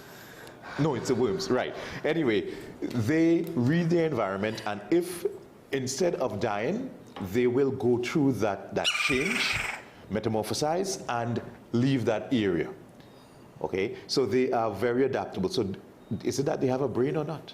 You know, we're still trying to understand the cognitive capabilities of these animals and if they think and how they process the environment. But somehow it seems that they are, to a certain extent, smarter than we are. They're more aware of the environment than we are. And you said they're not worms, they're caterpillars. Yes. Because, I mean, worms don't have legs. Worms slide on their belly. Yeah. So these little things, they have legs, yeah. And they change. Worms don't change. A worm is a worm is a worm. So it's an earthworm or a red wriggler, whatever it is, it's going to be that for life. Yeah. This is just a phase in its life. I think it's the most fascinating thing that this will turn into a beetle. Yep. Because growing up, we never heard anything about that. It was always that a caterpillar turns into a butterfly or a moth. I've never, ever heard of a caterpillar to a beetle. I didn't know that beetles had that form. Insects, well, it's the life cycle of an insect. Except for a couple insects, almost all insects have 4 stages in their life. Egg, larva, catalyst or pupa, and then adult. Right. So all insects, except for the 2 of the most miserable don't do that. And they would be flies and roaches. They've skipped a stage to make sure that they get to you faster. Yeah. Okay. So well, thank you. That is, that's pretty much what it is. The stage that they skipped would be what? They literally go, I think it's egg, nymph, adult. No larval stage. No larval stage. So, when they hatch out, they're babies. Flies are... flies are egg. Maggots, right? Maggot. Isn't that the larvae stage? Yeah, flies are different. But right. They've shortcut and they've done it in a rapid manner. Wow. So they can get... because well, I mean, the lifespan of a fly is like a couple days. Some of them, they're different kinds. Can go up to weeks, some up to months and so on like that there. But, you know, insects are fascinating. I mean... Trinidad has the loudest insect in the world. What is that? You know it. You know it. You've heard it. The loudest insect. What do they say? It's calling rain? What is it? It's calling what? They say it's calling rain. When you hear that, it's calling rain. That is a... You know it. It's right there. See? Trinidad's call it a seagull. But it's a cicada. A cicada, yes. Cicada, yes. Yeah, Cicada. big. Up to a couple of years, yeah, they're loud. They are loud. Yeah, and you hear it And before, it's like they hide very well. Yes, they go on the ground for a while, as they stay a very long time in the larval stage, nice and thick grubs, and you can't eat them. There's one like that, the palm grub in Guyana, that's eaten. You see them in this big fat grub, and they put it in this squishy stuff coming out their mouth and so on there. I haven't tried it yet, but I am dying to try it. So I know we have to wrap soon, but I wanted to find out, you would have put a little bit of tape in there. Can the superworms chew through that, or is that? The piece of paper? Oh, they'll eat that paper. Sorry, Yeah, it's paper. Yeah, paper. How quickly would, because I'm seeing that it's kind of wiggling around it. Yeah, well, if it was a little more damp, it would have been gone already. They're drawn to moisture, so moisture represents more nutrition and life for them. And yeah, they are amazing what they did. And I have tried, I'm not telling you about something on the internet only. I have tried, I've taken a tray, a styrofoam meat tray, and I've placed it in there. And in 2 days, the entire meat tray was gone. Gone. I want to do it again using a time-lapse photography, so people can see how these things attack. Definitely, we'll be doing that. Yeah, these things attack styrofoam, and hopefully cluing some young person out there. Wait a minute. Let me figure this out. Let me try this. This is what it is. Sometimes the smallest thing that you see. Okay, think of how Velcro works. Okay, and somebody who probably came up with that, seeing the buds and stuck to your clothes and stuff like that. So sometimes the smallest thing gets those minds triggering. So we may have a plastic solution. Very simple. Right Just to comment on that, I understand where these worms can come in handy with regard to our plastic issue worldwide, but for them to deal with these plastic issues, that would mean we would have an increase in these beetles. unless they come with microplastic. I would prefer the beetles. No. I mean, I can't think the amount of plastic that we use daily, and the amount of plastic waste that there is. I mean, we would need millions, probably trillions of these things to deal with the plastic issue, and that to me seems not impractical. Yeah. Well, you have to look at the system, the whole system. You all produce plastic. We can't seem to have enough ways to reduce human plastic consumption and use. So then you collect them, you have a station. So imagine, and they would take up much less space than a dump and all that sort of stuff. You take your plastics there, they deal with it, and then afterwards you have to do something with them. You know what they become after that? Animal food. Animal food. All safe, they're tested and so on, animal food. Right? So right now, sources of animal food, to get protein in animal food would be fish, other animal byproducts. So it's expensive and smelly and stuff like that there. Whereas with this here, no smells, no problems. Yeah, so it's a whole chain. It doesn't stop there. It goes on to something else. So like right now, black soldier fly, that's something that's now beginning to blow up in Trinidad. That's the future for us here in feeding animals. And I have done it before on a small scale, and it is just really the most amazing thing. And for people who don't know what that is, long time those of us who had something called the outdoor toilet, aka latrine. And if you ever had to go the displeasure of going there in the night, with your flambeau, your flashlight, your little silver flashlight, you just press the button and you shine down inside there. It would, you would have died. You would have just died and fallen into that pit if you had to do that. Because if you're afraid of these cute little cuddly worms here, and you look down in that pit and you see billions of black soldier fly larvae just moving like that. Look at her face, oh my gosh, all right. I was born in the rat generation. In the rat generation? Yeah. But that, people thought those were maggots. They're not maggots, they're black soldier fly larvae. And they are strange because one of the few insect type things that's high in calcium. Because insects don't have an exoskeleton. Calcium is usually lacking and you have to add that. But they have noted that they're high in calcium. So it's almost a perfect food. So you're raising chickens organically and stuff, that is the food for them. And then you would get some amazing eggs from those creatures. So the future is in insects. Remember there's what, 50 gazillion insects on the face of the earth, right? They said about 2 billion insects per person. That's very interesting. Right, of all different kinds. Yes. And we're still discovering some right here in Trinidad. We still have things that we can find. I think that's a really good point to end on. I think we actually have to wrap, unfortunately. Bye, Woody. No, this conversation was very enlightening and educational. So it was, I think somebody should definitely, jump on that, the worms, the caterpillars, and the plastic, and find some way to incorporate that to deal with the plastic issues that we have, not just in Trinidad, but worldwide. Because I think it would be very helpful. Yeah. But Woody's adorable. I am still amazed at his color and him being native to Trinidad and Tobago. Yeah. Yeah, like he has a shakunya on his head. Yes. He was made to be Trini. Well, that will bring us to the end of Wild Wednesday this morning, as well as the program. I do hope that you enjoyed our program this morning. Jade and I definitely enjoyed being back here, and we will see you again tomorrow. Thank you, Mr. Mead, for joining us this morning. Thank you for having us as usual. And we will be back next week, Wednesday, with another animal. So we do hope you enjoy the rest of your day, and as be always, safe, as always. Today's a good day to have a good day. Yes. Bye.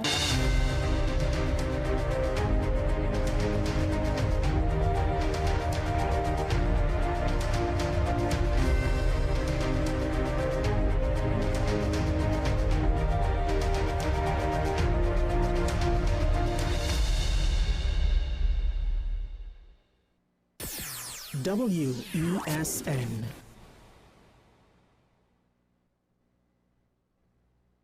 Are you ready to shape the future of cooperatives in Trinidad and Tobago? Join us at the National Cooperative Conference 2025, hosted by the Cooperative Credit Union Movement Technical Committee in collaboration with Cipriani College from November 12th to 14th. Meet policymakers, youth leaders, and experts as we explore innovation, digital transformation, and inclusive growth. Supported by TechU Credit Union and other leading partners. Conference entry $1,500 per person. Group discounts available. Be part of the movement shaping our nation's future. Register now at cclcs.edu.tt. Every time someone steps into your elevator, they trust it will carry them safely.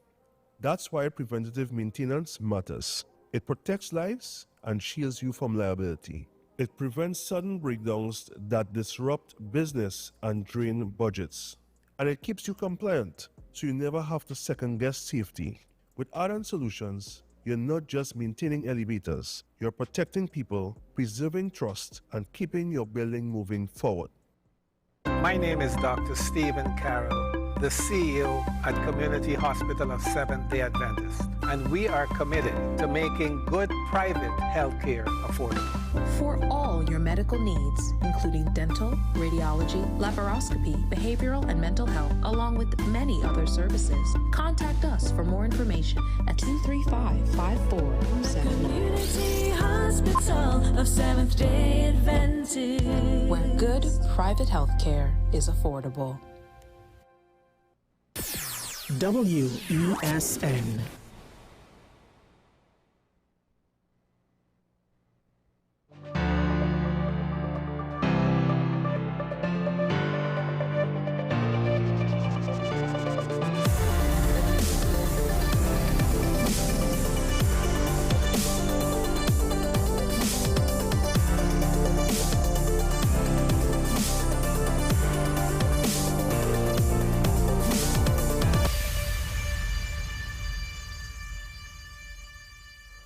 And we're back here. Another episode of Talking Points on WSN, the Content Capital Show. Michael Small. A lot to get through. We'll have the good lady herself to speak about what essentially has been, at least one could argue, revealed to be the American agenda, and give her take on that, which is a continuation of follow-up, of course, on the ongoing story. I also have a few things to say with regards to the military deployments this morning. But before that, there are quite a few continuations as well on other local stories. First of all, I want to start off with regards to the CPO talking about the wage negotiations with the PSA. Now, just yesterday, I found it quite ironic, and I was somewhat entertained by the fact that the union now has to publicly start to speak about saying something's not right with regards to the government not responding to requests to begin negotiations this week, I believe it was. Now the CPO is basically saying, well, wait till the end of November, last week of November, which it's a couple weeks away, right? I don't necessarily know why the wait. And this is one of those things where, okay, so he says, I am out of the jurisdiction on official business. I wonder what that could be. I return next week, by which time the preparatory work will be finalized. As such, I recently requested the process commence on my return home. Well, that's interesting because he publicly says this literally less than a day that the head of the PSA brings her complaints to the public. Now again, she might be doing so as a way to put pressure on the government. You know, she might know exactly what's going on, but then to the public she's going to say something doesn't feel right. I don't understand. Right? We don't know if this is a tactic or if this is a genuine lack of information. But here's the thing. It seems as though, let's just take what the CPO says at face value. You're on official business. I'm pretty sure you didn't, on the day of the flight, hem and haw and say, am I going, am I not going? I'm not sure if I'm going. I'm pretty sure your itinerary would have generally been planned. You don't necessarily go, well, we planned for a day, but now that we got here, we'll stay 2 more extra days. I'm pretty sure you would have known these things in advance. And the sad reality is, I think a lot of people don't understand, leadership doesn't just come from the leader. Leadership also comes from all the people in various levels of authority under the leader. And of course, there's limits to the leadership that could be shown, that could be expressed, that could be practiced by the people that are not at the top. And even when you're at the top, technically, there's still also limits. But as the chief personnel officer, one, for the sake of transparency, as well as in order to ease communications and make the process less dramatic. You communicate with the PSA and say, well, I have this coming up. This is the reason why we couldn't do it up until now. This is the reason why we have to wait until the end of November. We're finalizing all of the preparations, all of the groundwork, etc., and this is when we could do it. And you tell them this in advance. Not tell them this. Notice, and this is not too dissimilar to some of the things like with Minister Paderat on the CPEP issue. You don't give us the explanation beforehand. The explanation that you want us to believe is a pre-existing explanation. So if it pre-exists, if it's always there, why don't you give it to us up front? You don't do that. You give us the explanation once it becomes a public issue. Magically within 24 hours, just like with the CPEP justification, or explanations with regards to, specifically with regards to, well, we're going to give them a month's pay, you know, like a severance. You know, we got that about approximately 24 hours after. In this case, it's a similar story. Within a day, all of a sudden, the CPO has something to say. Now, the thing is, he's telling us, what has he been communicating to said unions who, according to them, have been actively trying to communicate with him? And I don't understand, on a professional level, if this was the private sector and a client or a business partner or a superior or a department in the same company or anyone with a professional connection is trying to communicate with you professionally, if they then say they just didn't respond, would that not look bad? Now, of course, this all depends on the version of events that the PSA president gave us, right? Sorry, I reserve the right to change my opinion if the facts of the case prove to be something other than what was reported. But given the climate, the environment, the modus operandi, the way of doing things, the business as usual in TNT, I am not surprised. I cannot say this is beyond the norm. And it's not that the CPO is some villainous, evil character twirling a mustache trying to just stall negotiations because, you know, it suits him. There's probably practical reasons. This is more about a deficiency in understanding how and when to communicate. What is appropriate communication on a professional level?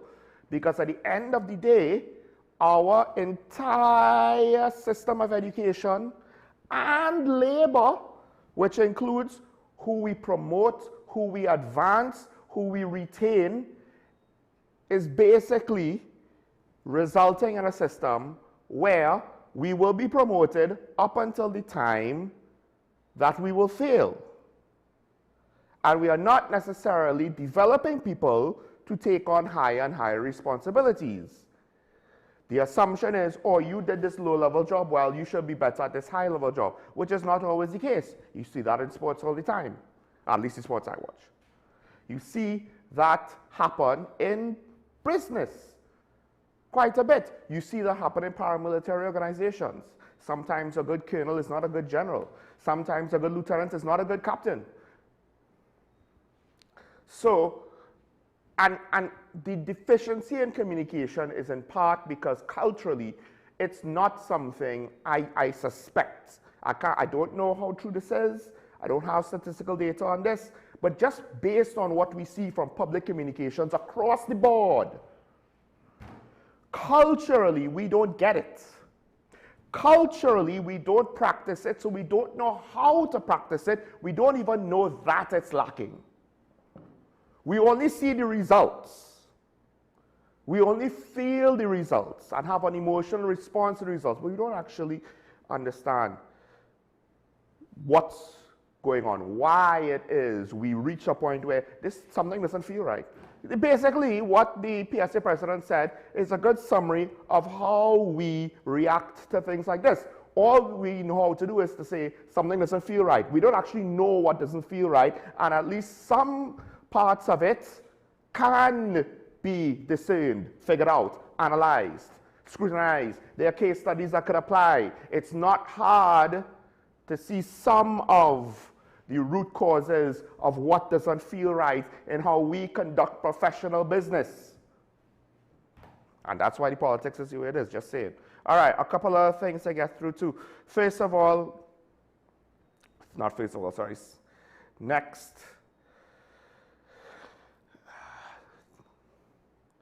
The quarry operators, they are apparently ending the shutdown of the unregulated quarrying industry. I just would like to point out, now I know, right, when we say Trinidad is not a real place, I know that there's absurd realities in other parts of the world and other countries. But think about the statement. The shutdown of the unregulated quarrying industry is over. Almost as though, you know, oh my gosh, you know, that unregulated and technically illegal thing, oh my gosh, they had a strike. When will it end so that we could continue the unregulated, technically illegal commercial operations? Because apparently in this country, you remember the poor young lady that I think she was Miss World, and she started off describing a somewhat dystopian sounding place, but how she introduced what she was going to say was, in my country, and then she said something, and a lot of people lambasted her for her take on what her country was like. Well, you know what? In my country, we depend on illegal operations, apparently, because we can't get the paperwork right. The words of the absurdity of it all, and absurdity is saying it lightly because I just used that in a previous sentence, and that undercuts the severity of the meaning of using it again.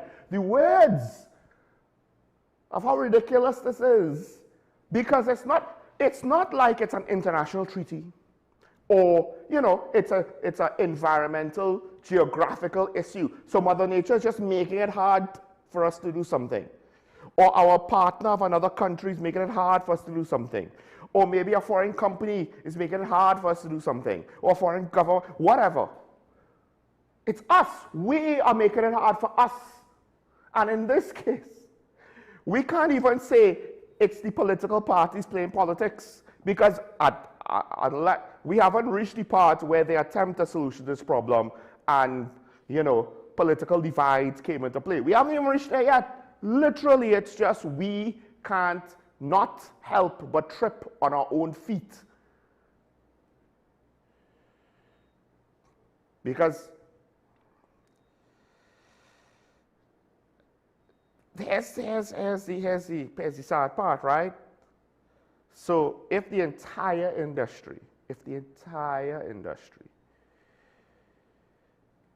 cannot get the proper paperwork to operate legally, and we need it, this is one other way how it starts, right?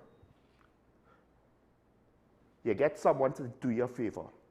All of a sudden, that person that does the favor creaks the door open with regards to doing other favors. Once that door is open, it could eventually grow to the point where it's no longer innocent favors, then it's under the table favors. And then we start with corruption. But you know what else could start corruption? When the government has to bypass its own laws unofficially in order for certain required industries to operate. They just kind of ignore the requirements that it technically, because hey, we're an independent republic, we made our own constitution, whether it's good or not, the point is it's ours, right? We have our own laws, we have our own legislature. So instead of, hey, we have a problem with the way how things are operating, let's fix it. No. What we do is we just bypass everything in a probably illegal manner if we just go with the technical application of the law, right? That's why when the police arrest these people, they're technically not wrong. On a practical level, one can make the argument, look, the government are making us operate this way. Why are you arresting us? But on a technical level, it's blame the government for them telling you to break the law. I'm not a lawyer. That's my opinion on it. The point is, this is not a solution.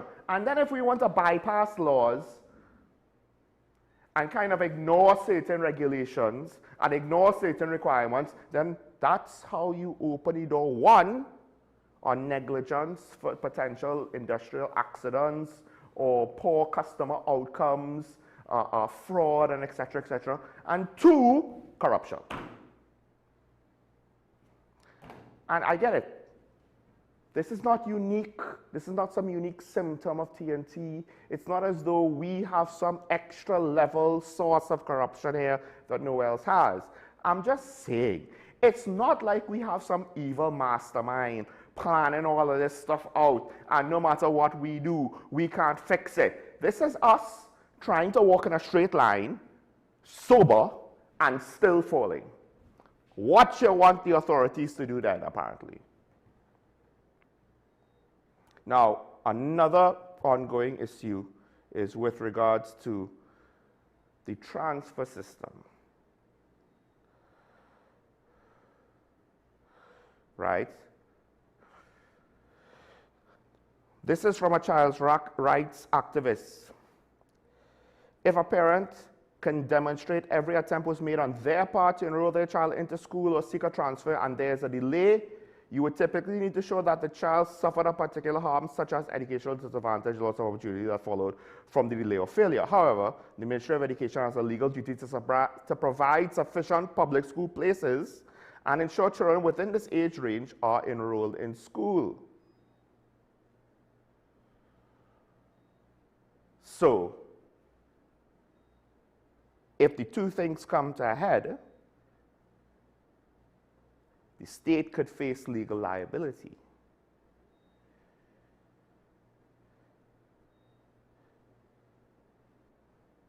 Now,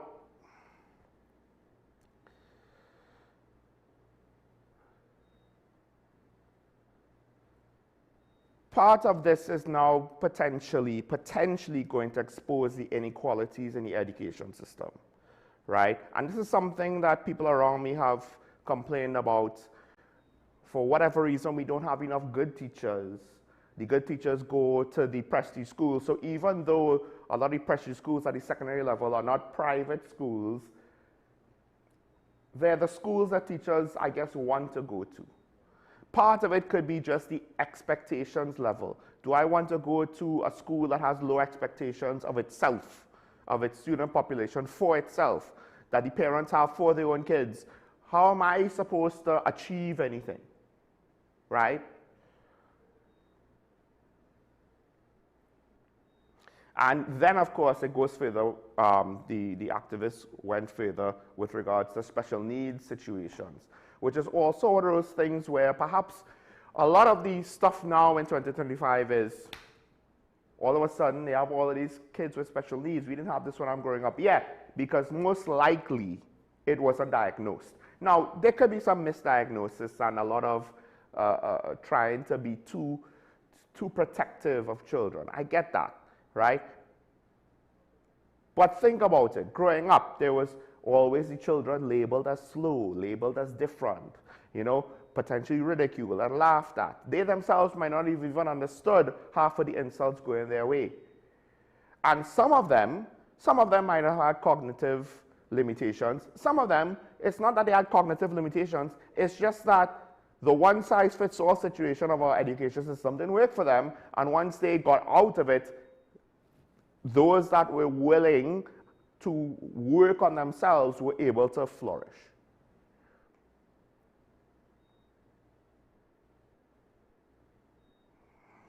Now, the thing is, because of the requirement of the kids being in school, the onus would be on the parents to prove that the situation is untenable, right? Because if the child doesn't attend school and receives an education, they can also be prosecuted and fined. So it's a catch-22. But locally, there's been for quite some time homeschooling and private tutoring. So that option does exist, and it has been used in cases where the education system has failed, basically the bottom has been pulled out from underneath it. To what extent can that be a future remedy? Because then what's going to happen now is you're going to get some of the best teachers that we have, and they're going to go not just private, but it's direct private.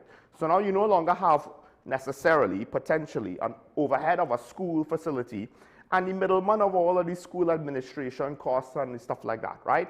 And having to have all of this extra staff who are not technically teachers of your child. You pay this individual personally, directly. Their margins are so much better. They don't need to charge quite the same amount of money that an institution would need to charge. And more importantly, they'll probably need less students to make up their income, right? And because of that, the contact hours they would have with the number of children that they have would generally be less.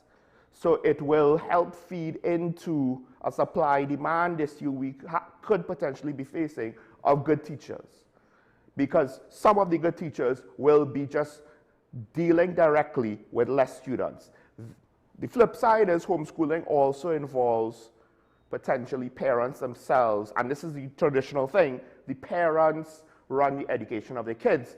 But the reason why that model might be very difficult to be widespread in TNT is, for the most part, unless the father is rich or the mother is rich, who's going to have a spare parent now to basically be the teacher for about half the day for the child? You don't necessarily need 8 hours a day, but it's still going to take some time, right?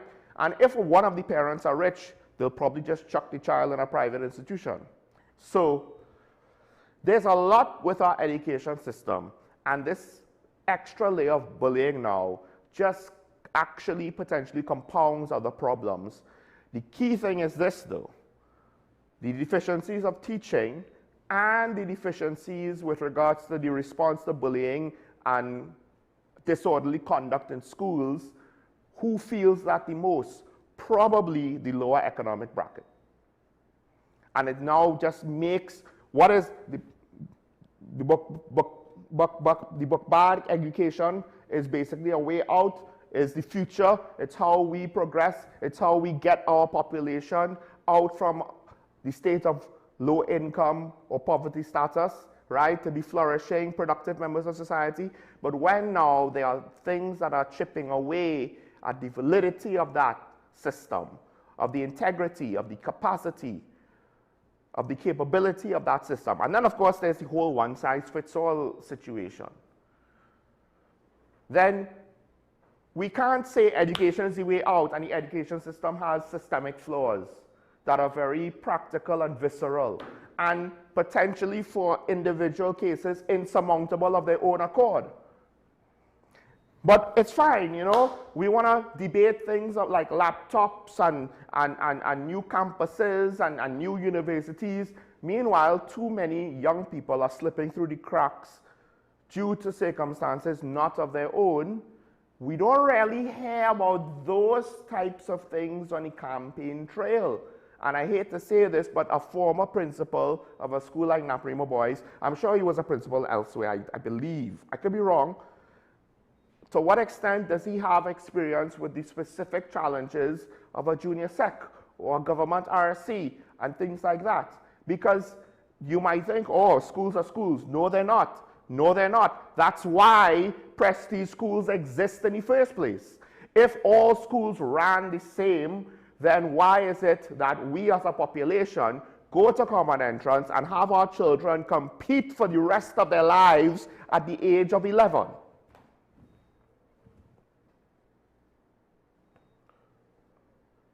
All right, I'll just say this before the good lady comes in. I'm not sure if she's here yet. But of course, there's reports of a U.S. carrier group now in the location. If you look into what is reported with regards to U.S. deployments, first of all, they have been conducting more strikes in the Pacific, but Venezuela still seems to be a priority location. We get mixed signals from the American government with regards to they want to strike land targets, apparently. They don't want to necessarily invade. This is from Trump himself, which is, like I said, mixed signals. It's semi-contradictory, because I don't know in what way you're going to go in another country's sovereign territory and it's going to be kosher. It's going to be fine. It's not going to cause an escalation, right? Now, they got away with it when going after Osama bin Laden, because that was literally a one-time thing. We were not planning to return to do anything close like that again. You strike one target inland of Venezuela, they're going to expect you to come back, and they're going to try to intervene when you do, and then the escalation is going to start. The amount of military assets in the Southern Caribbean at this point, just based on the expense, and one could argue this is similar to the amount of money, to some extent, that's paid with regards to law enforcement and resources on the traditional war on drugs. So you might as well just spend it to the military and just bomb the boats. It's technically, it does have an effect. It's just questionable if it's a legal one, right? If our police went and shot criminals here in TNT, it will reduce crime. But is that legal? Is that something that society should want? What's going on is overkill. The longer and the more you have a military buildup, the more I'm inclined to think that the Americans seem to be determined on doing whatever they're doing. On top of the carrier group, on top of the ARG with the Marine Force on board, on top of the submarines, they also have buildups, or a buildup in Puerto Rico, which is somewhat controversial depending on your perception of the situation and how they may be mistreating the environment around that base. But some of the hardware deployed in Puerto Rico, again, suggests wide operations. There's a special operations support boat, there's an AC-130 gunship usually, and also the 160th Special Operations Aviation Regiment, which is meant to support things like the SEALs and helicopter operations and the like.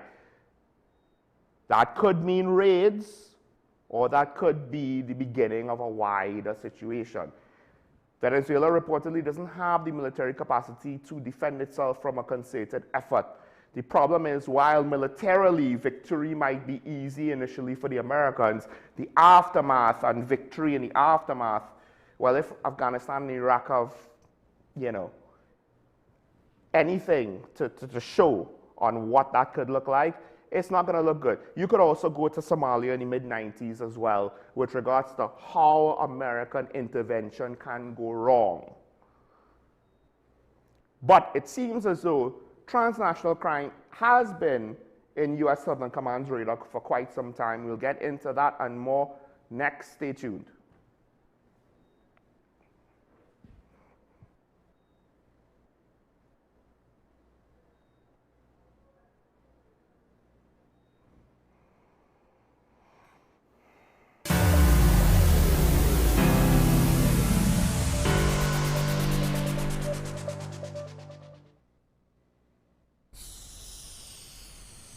If these walls could talk, they'd cry uncle.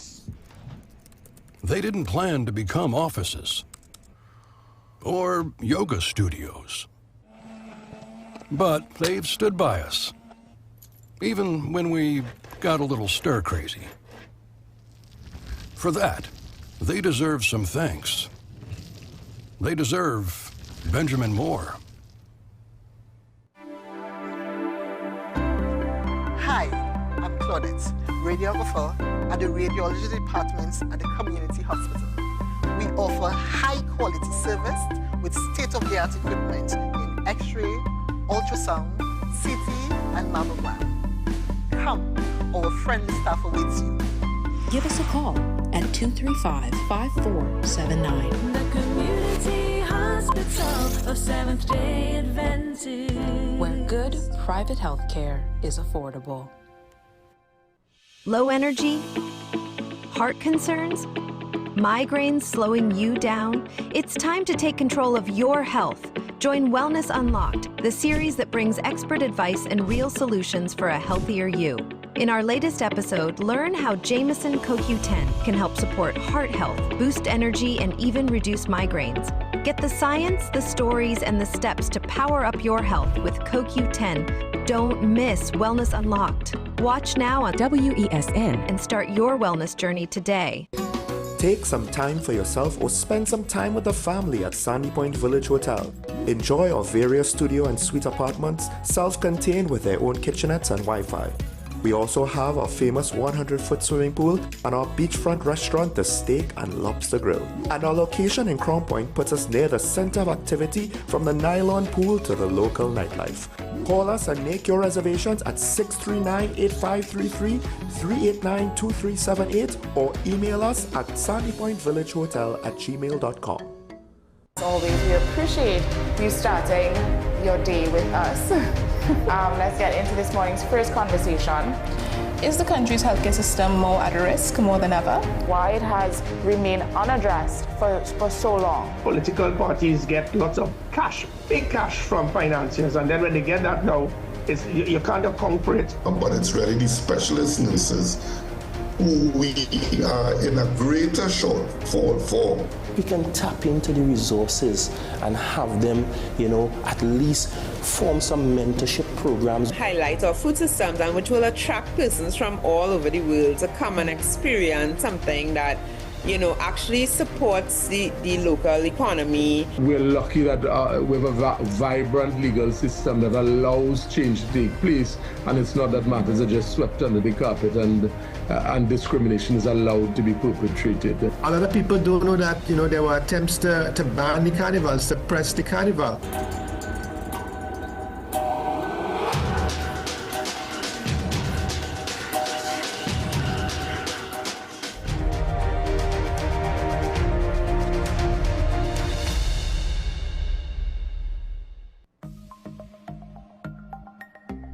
Knowing how to tell authentic is as easy as 1, 2, 3.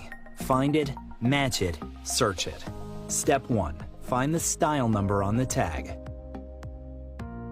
Step 2. Match the style number inside the jersey with the number on the tag. Step 3. Search it. A quick Google search of the style number will verify the jersey is authentic when the search results match the jersey being searched. Don't be fooled by counterfeit jerseys. Before you buy, remember to find it, match it, search it. Fan Zone, 2 locations nationwide. Center City Mall, Chaguanas and Movietown, Port of Spain. Nationwide delivery available. This is 10 Questions. I'm Andy Johnson. The distance from where we should be in the world in going forward on our commitments with climate change. The effects of climate change that cannot be accounted for, it's called loss and damage. And we're seeing loss and damage happening so much more in this decade and the previous decade. The principal term there was this question of the correspondent banking issues. That is why we're trying to build capacity with this country here, Trinidad and Tobago, and other countries in the region. Man is not showing any signs of stopping or even slowing down. More than half of the forest in Trinidad is already gone. All the plants and all the animals and all of the nice clean water and fresh air and everything had to be on this planet for humanity to have a chance. We have small change when it comes to countries that can take decisions, and when they speak, the world listens. The General Assembly is a very democratic forum. And Trinidad and Tobago has the same vote as Canada, in spite of the obvious difference in size.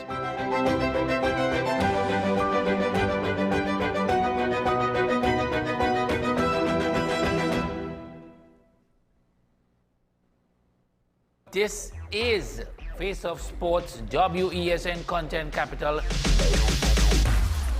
How you felt about the kiss on the lip? That's the business. I'm not to do with that. I find that was distasteful. The national senior team, whether you like it or not, that is the model for all other teams to follow. I'm assuming that the regional requirement may be a much stricter requirement. This is not about Pro League and Super League. This is a league run by the Normalization Committee that I'm responsible for. Nobody expected FIFA to fund this arrangement. If we don't get a professional attitude towards this, we are doomed for failure. You break the balance, trip the leg, control the body. They ain't gonna stand put forever. Why you want the Chiefs to lose so? Why you want the Chiefs to lose so? They already have 2. Lamar don't Why? have. You're jealous because you know the Chiefs getting closer to the Patriots. Let's go to the last part. No, let's go to the last part.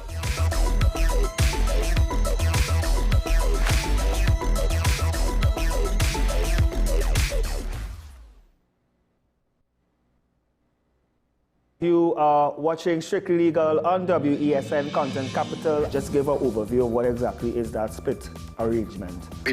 Now you don't need to register nothing. We can do that another time. But then it becomes a hit, and then everybody starts to want to claim. The laws that predate many of the independent countries' constitutions are going to be those colonial laws. We know there are an infinite amount of circumstances that would lead to a murder. I have a great idea and I have a great concept, but until it's actually expressed, it does not become intellectual property. Accomplishments or targets of a forensic accountant is to quantify what may have been lost. They believe in different criminals and we manipulated the law and we exploited the system. A responsible journalist will reach out to the person who they have the information on for a comment.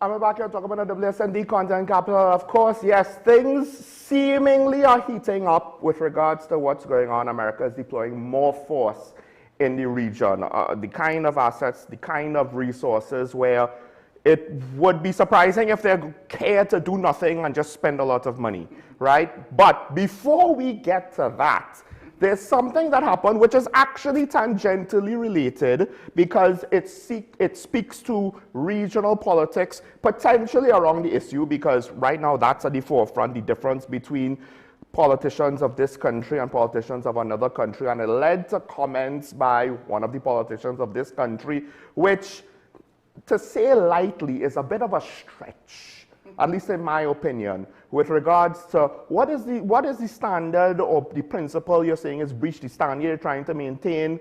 It just seems like it's a personal attack at a time when another nation's elections are coming up. And, how do we view things like that? Would we appreciate it if we were on that end? Karen has seemingly quite a lot to say on it because this is new, so I'm not entirely sure. But yeah, because actually when I came in here a little earlier than usual, I did speak to the technical support here, very supportive, I have to say, and indicated to them that I wanted to speak on this issue with Anna Roberts, and I have a good bit to say on that. But let me just start with the headlines today, which comes from I think he does a doubles and coffee kind of video thing yeah, so on like social media. Social media right. podcast video right. thing. Yeah. That's what he does. And apparently, well, it made the front page, I believe, or at least two of the stories were front page articles. And one of them says, I think we can pull it up, Anil on 3 HCC homes, Gonzalez one lucky family. And so what he's stating really is that Ralph Gonzalez, which is the Prime Minister of St. Vincent, his wife, Eloise, and their 2 children, Storm and Soleil, have benefited from HCC housing at the expense of other persons who have been in the line, waiting for housing for how many years. And somehow they were able to jump the queue, and implying that it has something to do with some relationship with the government, the previous government, indicating that. So let's look at the facts. And it's very unfortunate that this story was carried when it was very easy to, to actually show what the true position was. I know they did a separate article with Ralph Gonzalez, but I think the damage was already done. And that was that he is saying, the headline alone says, Anil on HCC housing, Gonzalez one lucky family, obviously being sarcastic about that. But the critical thing is that he says that they got housing when they have 214 citizens. He said, he questioned whether Gonzalez had declared that they received great benefit from the Rowley government when the number of applications for housing now stands at 214,000. So he's clearly saying that they jumped a line of over 200,000 people to secure HCC housing. But let's go to the truth of it. Number one, Eloise, his wife, is a Trinidadian. Her children have Trinidad citizenship. So that's number one. They qualify on that basis. But that's not the real story. The real story is the next. It's from the, because what he's implying, as I already said, so we could go to the next article? Yes, which is the Ministry of Housing. In 2017, the Ministry of Housing was, the then Minister Randall Mitchell was called upon at that point in time. Yes, we could go to the housing one. Is that, are we on that? Yeah. Housing Ministry, and he was called upon really to defend the purchase by 2 ministers, I think Shamfa Kodjo, whoever it was, that they had purchased houses in the same Victoria Keys, because it's Victoria Keys where they purchased these apartments. And these apartments, from what he said, he didn't say how many bedrooms each had. I think one had 1 bedroom, but they all he paid over nearly 2 million in 2017, another 1 point something million, I think we have it there, and another, so all of them were nearly, at least one was nearly 2 million, and the other was in over the 1 point something the children, I think the children sold. So then let's see why it is absolutely ridiculous what Anna Roberts, and he had to know, because I got up this morning and I saw this. Now I will, for full disclosure, say that I have very, very, very close relationships with St. Vincent, very close. And so it really is something that I took on board.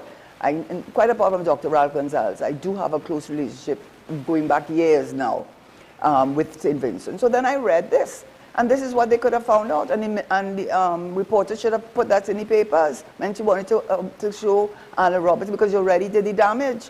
The Housing Ministry in September 2016, this is after Shamfa and Ayana got apartments, that was the headline in Victoria Keys apartments, which is what we're talking about. He said in September 2016, Cabinet approved the distribution of 264 units at Victoria Keys. The following was agreed. 206 will be sold on the open market. You hear what I just said? Sold on the open market. So what are you talking about? What are you talking about? 214,000 people. This is a decision come. And guess why that happened, Minister Anil Roberts? Because initially the price was expected to cost, if you look at the statement from November 6, 2017, from the minister, It was initially expected to cost 200 million, and therefore the low and middle income persons could afford to buy one of those places. But what happened when the People's Partnership, yeah, you were part of it, remember that? I think they had to get rid, I think they had to fire him, I can't remember, but I feel he may, I'm subject to it because so many of them were fired, but he may have been one of them. But in any event, it cost 200 million, that was the price, up to 2010 when they lost government, and guess what happened? Subsequent to the People's Partnership assuming government, the Victoria Keys development was modified to include more luxurious fittings and amenities, such as fully air-conditioned buildings, swimming pool, clubhouse, play park, tennis court, and multi-story car parks with elevators. These modifications ballooned the amount spent on Victoria Keys to $652 million. As a result, the decision was made that it could not go to the HCC, you know, that subsidized housing, but it would go on the open market, which it did. And I went to one of the major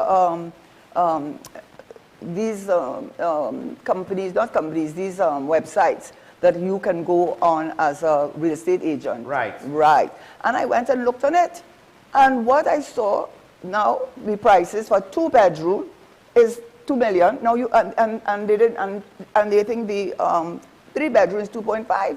So if you paid stamp duty, you paid legal fees, and this is going 8 years down the line. What do you expect they paid? They must have paid in 2017. What was the market value? What is your problem with that? Why are you making mischief? Why are you misrepresenting the truth? They got no benefit. A cabinet minute caused by the government of which you were a part, and now you're still a part under a different name, but it's the same government, same prime minister. You are part of that government that did all those those additions that ballooned the cost, and the cabinet made a decision to offer it on the open market. What is wrong with you? What is wrong with you? 200 and something, how much of them? It was 204. What is wrong with you? She's a Trinidadian, her children have Trinidad citizenship. You can't, he said he never spoke to the Prime Minister, and I believe him. And what goes to that is the price he paid. What are you talking about? This is really which the prices they've maintained or increased, right? Yes, which is what happens with real estate. The project has not reversed. And in fact, I don't know if citizenship even comes into play because, as you said, it's on the open market, right? Yes, it's on the open market. It's a cabinet note. You don't know about it? Oh, I went this morning. This morning, when I read that, I just went online and I saw why you couldn't. So your reporters couldn't do what I did? You couldn't do what I did? And you know why you're doing that? And let me give a personal account, because this is not going to be hearsay. But before I go to the personal account, which I have no trust and no credit, you have no credibility as far as I am concerned. Talk about immoral, and you're not in a position to say that. Sorry, Minister, you are not in a position giving you antecedents. But I am saying to you that you are trying to deflect from your problem, because you have a big problem. Your big problem is Sports CNT. You were the minister, and you were the one that brought that to fruition. And E-beam, Justice Honeywell made a decision that E-beam, the gentleman is dead now, Mr. Daniel, who was given a $34 million to produce some program, and I think Mark Basant is doing an investigative report, but even when you read about it, $34 million in front before he did one piece of work. And there was no tendering, sole tendering. You find something not right about that? $34 million, and Justice Honeywell had to say, because the government or the PNM government, which you all didn't do, right? I wonder why. They came and sued E-beam, and Honeywell said that you had to repay $30 million. And there was so much irregularities. The audit, when you read the report, now you had a report from Justice, of course I'm not even seeing it properly. And subsequent to that, yes, this was the other matter that has also gone to the court, which is recent, where the directors were sued for breach of their fiduciary duty, that they allowed all of this to go on without doing what they should have done. They said it was so obvious, the kinds of irregularities, the payments, all of those things. It was obvious to anyone who had a fiduciary responsibility, a director, not to just follow what the minister said or what the ministry said. And he ordered that each of them pay $40,000 each for breach of their duty. He was very... So what you trying to get us not to read the Sunday newspaper, because that's part 2 from our side. You don't want us to read about you in the Sunday paper, and you're pulling this foolish red herring, which shows what kind of person you really are. How you are, it shows who you really are, Minister. I already said there's some people who should not be in that cabinet with all that bus-head talk. That bus-head talk means nothing to me. When you are under serious consideration with that sport TNT, you have judgments against you. You have judgments against you. But also, don't you think a factor is, look, it's one of the media houses, they included all of it in the article. Ralph Gonzalez is one of the people who has a difference of opinion with the Prime Minister with regards to what it means to be a zone of peace and the American action in the region. So he has his elections coming up in November. That's what it is. And now you're throwing this out there. But I'd just like to point out your analysis there. Another minister in that same ministry, he's wanted to say stuff about Venezuela and he put his foot in his mouth. Now Anna Robert comes out. And this is just one of those things where you have to ask, doth minister protest too much? Like, are you, he without sin cast the first stone? Let me tell you something. If you've been in politics for any time, I pretty well know what's going on here. You see what the judge said? This is July 2025. Judge slams export TTCO directs over 34 million export contract. You have somebody to answer for that. And Mark Wesn has an article coming out again, his investigative report on Sunday, which I'm going to read. But you're not looking good. And the other thing too is, and I know this is a fact, this is not hearsay, I know this is a fact because I'm telling you, I have very, very, very close relationships with St. Vincent. And, and I know as a fact, when Mr. Pandey was going up, that there were people in the opposition to Ralph Gonzalez who were working with the UNC in St. Vincent against supporting Mitchell. I'm not asking you, I am telling you I know it is a fact. It is so closely connected to me that I can say it without fear of contradiction. And Ralph Gonzalez understands that is what is at play too. It's not only the zone of peace, it's the politics. They're trying to throw mud on him, and so the hope some of it will stick.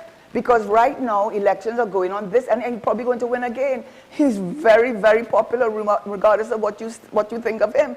And that's what they did. They're nasty tricks. I know that as a fact. Rented houses for UNC supporters. I am telling you without contradiction. That is what was happening with under Pandey. And the final thing I will say on this matter, which is, you know, I always think sometimes things happen for a reason. It may not, but it goes to his character. It goes to his character and his family's character. And this is not hearsay, this is my personal experience. When I was growing up in Dabadi or Mira, I must have been very naive about the Roberts family. I had done a legal opinion for the Roberts family in probate. I knew his brother, who I taught, not only taught him because he was in my lectures, but he was in my small tutorial groups where you get to know them better. I also knew his brother's wife, who was a student, and I got very close to her. And I actually helped her with whatever, we're trying to get a job to stay here. And I also know that she would come and call me for advice, and I was very close to her. I was invited to their wedding. I was invited to their wedding down in Chagarama's thing. I was invited to their wedding. So with all of that background, I come one day to walk. And there is, I won't call the name of the persons, a gentleman who turned against me and said all kind of nonsense. But at that time, he was one of my greatest supporters. And a lady, they came to me and said, Minister, you know what happened last night? I said, what happened? They said yesterday, when they were coming down from doing their, in Maloney, it's not Maloney, it's Maloney, yes, Maloney. They were driving down, going home in the evening, and a car came, a vehicle came right in front of them, blocked them. A gentleman who they knew, according to what they said, known because he had just come out of prison, with a gun. Yes, this is a fact. That's what they told me, with a gun, and threatened them. And what they did is they ran and went hid in the ditch, called somebody who I was involved in my campaign, and she told them, what you calling me for? Go to the police and take the car to the police. So when they told me this, I was taken aback.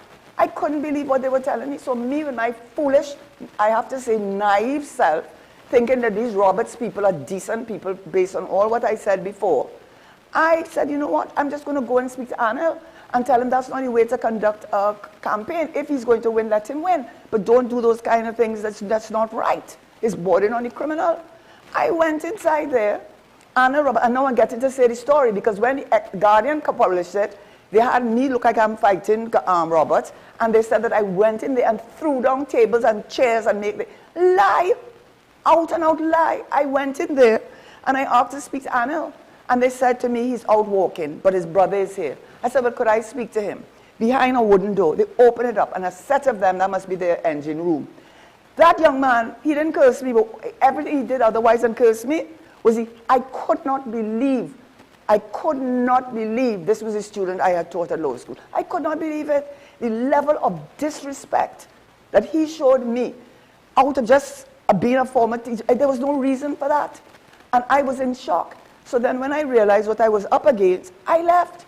Do you know the next day, whether the next or 2 days later, people who were on his campaign, Anna Roberts' campaign, came in my office to tell me that they were leaving his campaign because they did not want to be associated with that, and the lies that they published in the papers, the Guardian published in the papers, saying that I threw down chairs and things.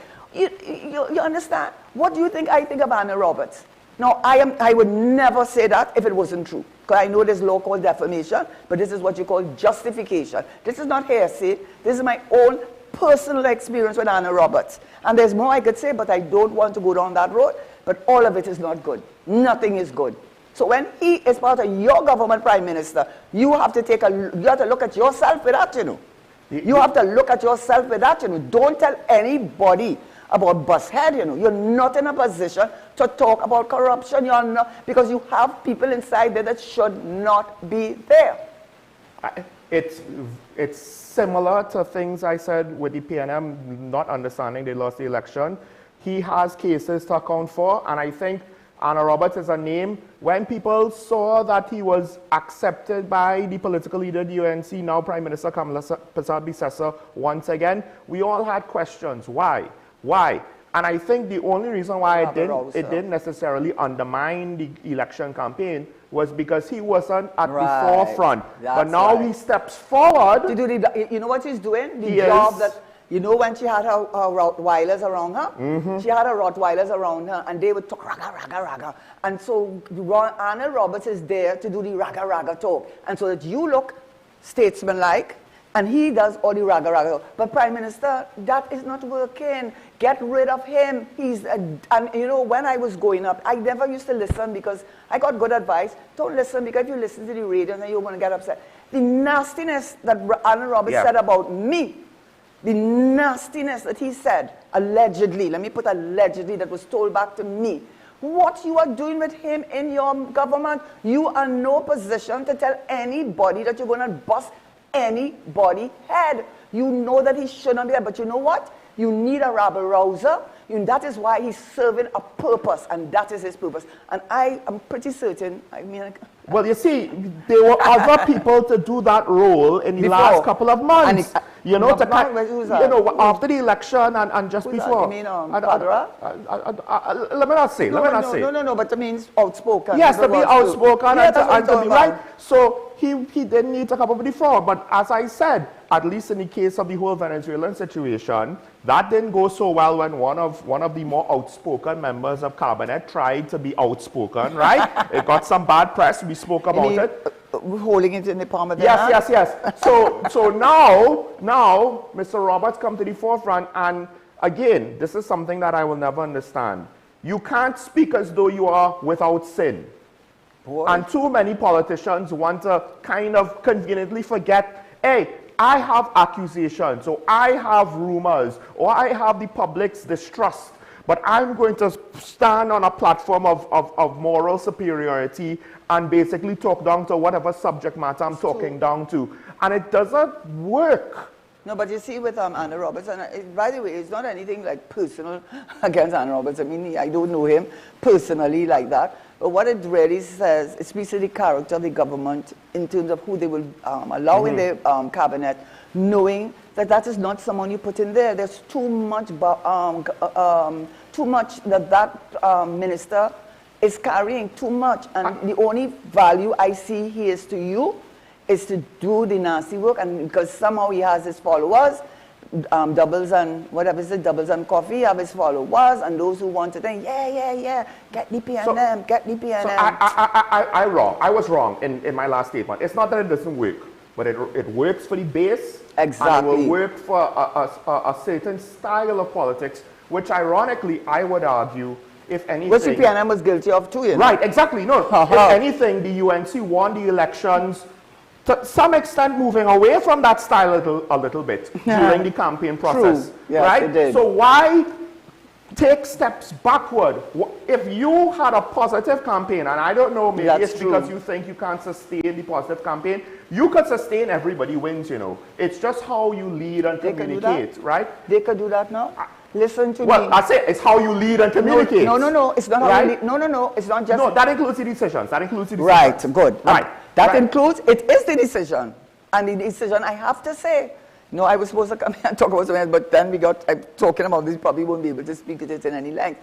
But I have to say, Prime Minister, I think, this is my opinion, and my opinion, again, is going to be shaped by my experience. And so my experience is not, I'm not guessing, I understand pretty well how the political narrative goes. And you know, that what you did with CPEP and your weed workers, it is so heartless. It is so unforgivable. It is so unforgivable what you have done. And I find the opposition is not doing what it, if you go to any European country, you have to say all these developed, America, Canada, any developed country, they all will have a peaceful march. You're just taking that. You're just, regardless of what, it is the poor people in this country who are suffering. And I believe that Standard, part of the reason why Standard are calling it Standard Crowd, because they said sales had gone down. Because you know who was buying? Standards and Poor's. Huh? Standard. Oh, standards. Standards in Trinidad. Right. They closed down. The store. Yeah, they closed down. Now, right. They may have other reasons, but they did say that sales have dropped. You know who are the ones it's supporting that marginal propensity to consume people? People who could they take a little higher purchase, they're paying for this. They don't have the money. How you could do that to people? Christmas coming, people have children. How you could face this country and using that foolish excuse of you even if there was corruption, which I'm saying it probably is corruption, you are going to make over 15,000 people still suffer. You were so quick to flip the switch on them. You didn't even 2 months, and you flip the switch on them. This is nearly Christmas. Why up to now you haven't done anything? You don't feel ashamed of yourself? Your government is shameless, because let me tell you what politics is really about. To do good. That is what your thing is, not for your people. Not for your thing, not to pretend and say all the nice words. It's not working. You're not working with me. I'm telling you right out. That is wrong what you have done. And then having that thing about the 80,000 jobs. We're going to create 80,000 jobs. What? We're not hearing anything from it about you. From it. I said that's just Mama Gaias, because they know they're under pressure with URP and see taking these poor women who have their children to see about, who are looking for Christmas to buy a little ham. You want them to go and kidnap people. You want them to go and steal, because that's what you're causing when you do that. I shouldn't take, that's no excuse. So I don't want you to misquote me. I'm not saying it is an excuse, but that is the consequence of that. That's the reality of what you have done. And it is unkind and heartless. You hear what I'm saying? You are unkind. You are heartless to do that to people who are at the bottom of the income stream in this country, while the big boys claiming $5.83 billion in profits. Well, now that you went there, we have some dots to connect, because they had that whole revitalization plan. The business community, dare I say the 1%, they seem to like the potential prospects in that plan. When you look at the plan, it seems to be, a lot of people are saying, is this a plan for TNT or a plan for the rich and the wealthy to enjoy new spaces, exclusive spaces? There we go. And they also say 50,000 new jobs. But as Mr. San Fernando is, we only have concept art. He is skeptical about the whole thing, right? 50,000 new jobs next year, middle of next year to start. What about now? What about paying? No, you know what doesn't make sense? You cannot tell me about the 80,000 jobs that you have, but you have done absolutely nothing about. Just a set of talk. You have done nothing for and I do not know how this opposition, you have to look at your own selves, you know, because how you can allow a situation like that to continue without having a peaceful march. You cannot allow that. This is wrong. This is unkind. This is heartless. This is inhumane. That is what it is. I am not even talking as a politician. I am talking as a human being. I cannot understand how you could go to sleep at night. I do, and come and talk all and on. No, we don't want to hear it anymore. Because if standards goes down because of the lack of... no, it's not only that reason. Eh? No, I know. Careful. But if that contributes, first of all, we don't know what other business entities the lack of revenue is also causing them to maybe reduce their workforce. So it has a trickle-down effect now on the employment levels. Of course, and you know, this is the thing. I mean, you know, as I said, I didn't come to talk about that today, but then I read an article to a letter saying, where are the jobs? Prime Minister, you know, we don't want to hear about, listen, I want that thing to succeed, that revitalization, and I don't really want to go into who... It's too early. Right, but I also don't want to really go into the question. No, whose idea was it? Yes. Yeah, I really don't want to go because, that small thing, as they say, +2, it really does not reflect well. Isn't waterfront development a kind of like a basic thing to say that only one person can have that idea? That's a little bit too far. Not only that, not only that, but it's also to, I mean, you should be happy that the government did not turn its back on a project that is associated with Patrick Manning. You should be happy that they're not doing that. Well, that's what they did with the government campus. It's languished there for 5 years, right? And then Dr. Rowley finally did something about it, but it has been there since when Mr. Manning was there. And as far as I know, you did little or nothing about it. So it's good that you're trying to do something now. It's too early to say.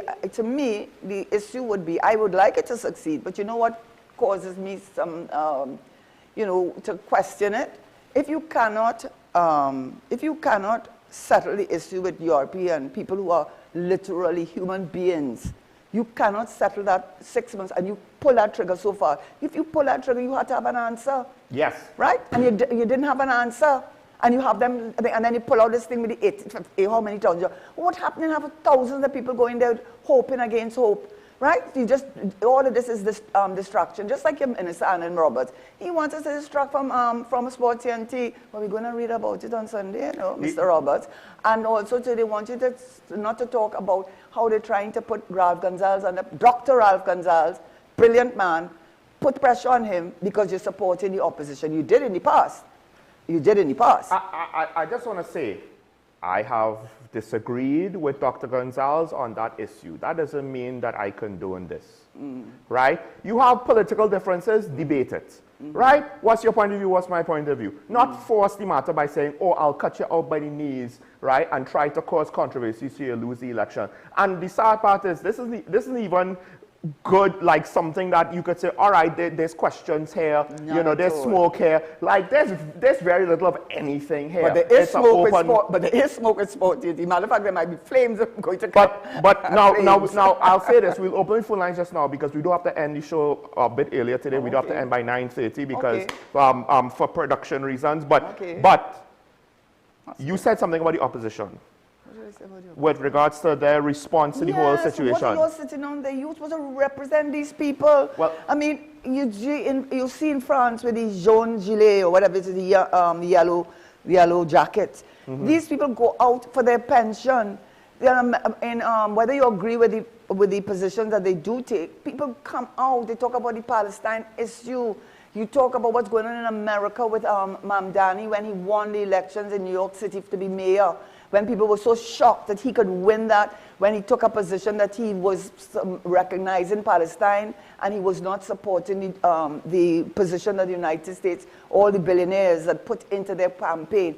You know, don't underestimate the power of the people. Nobody, let me tell you something, Mr. Commissioner of Police and Minister of National Security, I am talking, this is a democracy. The last time I checked, there was a democracy. And under our Section 4 of our Constitution, there's freedom of expression and there's also freedom of movement. So I can do that. I am saying that the people need to stand up and they need a representation, and the person to represent them here is a opposition that does not seem to be... Now, I'll say this. Technically, we're under state of emergency. Oh, yeah, that's true. Right? However, that's very convenient. This is such a light state of emergency. One could argue, right? When they had the candlelight vigil movement, right? But that's the point. That's the point. When they had the candlelight vigil movement, and then Commissioner Griffith said you can't march because it was close to Easter and they were worried about COVID. You know, it was one of those things where you didn't like it, but you couldn't necessarily say, no, this is not necessary, because at the time, we still had public health concerns. Now, I understand, we're in a state of emergency, but are we really under a state of emergency where that's stopping anyone from marching? And I would say before the state of emergency, we weren't marching. Because I even said, if you... Section 34, they march on them, though. That was a good march, too. Because I think with regards to the... I said, listen, it doesn't matter if I agree with it or not. If people disagree with what America is doing, come out and make it. No, we have an embassy. We have an embassy under construction. Make it... People want this. Voice your opinions. Don't just kind of say, oh, it's bad. Because locally, we do that for too many things. We do that with regards to politics. I would do that with America, you know why? Well... No. Honestly, people have their children in the States. People have their family in the States. They have their visas, and they are not going to jeopardize that for fighting a battle that is not theirs. And you're not going to... I would argue, though, in this case, it's our neighbor. We do have a stake in what goes on, because it will directly affect us. Yeah, but right now, on a personal level, a personal level, you cannot expect a person with this country, in any country, I suppose, to make themselves the sacrificial lamb, and then talking out, and then the children cannot go up to the States because that is what Trump is saying. Well, Trump has taken a very, very hard line with immigration. The last thing I heard them say that he was thinking about limiting visas for people with comorbidities. So you cannot expect persons who have family, children, university, whatever it is, to come out and be the sacrificial lamb. I didn't want that. To be fair, I didn't want that. But I'll say this. And I don't agree with Gavin Newsom on a lot of things, but he did say that American democracy is at risk of abandoning long-standing democratic norms and legal processes. Now, one example of that is what France 24 reported on a couple of weeks ago, where basically the entire Pentagon press corps basically gave in their badges because of new rules on how they wanted to control reporting. Even conservative mainstream outlets like Fox News was like, no, this can't be allowed, we out. But right? Did you see this, though, that was reported in the Prime Minister saying it's don't lead to disinformation? But I don't think I would say CNN is being giving disinformation with regard to the position that the UK government has taken, saying that they are not going to support the airstrikes. Yes, it's that because it is breach of international law, it is against human rights and so on. And it's about a month ago, according to CNN, that they withdrew their support. It's not today, it's over a month. You see, so that says a lot. What's telling is when they pick up survivors, they're not arrested, they're just sent home. So they have survivors? Yes, apparently in some cases, they pick up survivors. They don't arrest these narco-terrorists. They don't try to investigate them further and get evidence from them. They do nothing. They just send them home. So if they're such criminals that it warrants just striking them with a missile from a drone, if they're such terrorists, because they've incarcerated terrorists in other situations. So it's a very weird situation where the justification for it, I understand that on a very technical legal level it's there, but I want to see this before court. I don't expect it to hold up at all. What justification is? You see, it's the anti-terrorism laws that the Americans have. Are they terrorists? What is the definition of a terrorist? Well, you see, that's why I say I want a judge. The international court doesn't agree. I expect that a U.S. judge would strike this down. Yeah, no, because they're not a member of the International Criminal Court. What is that? How are they terrorists? No.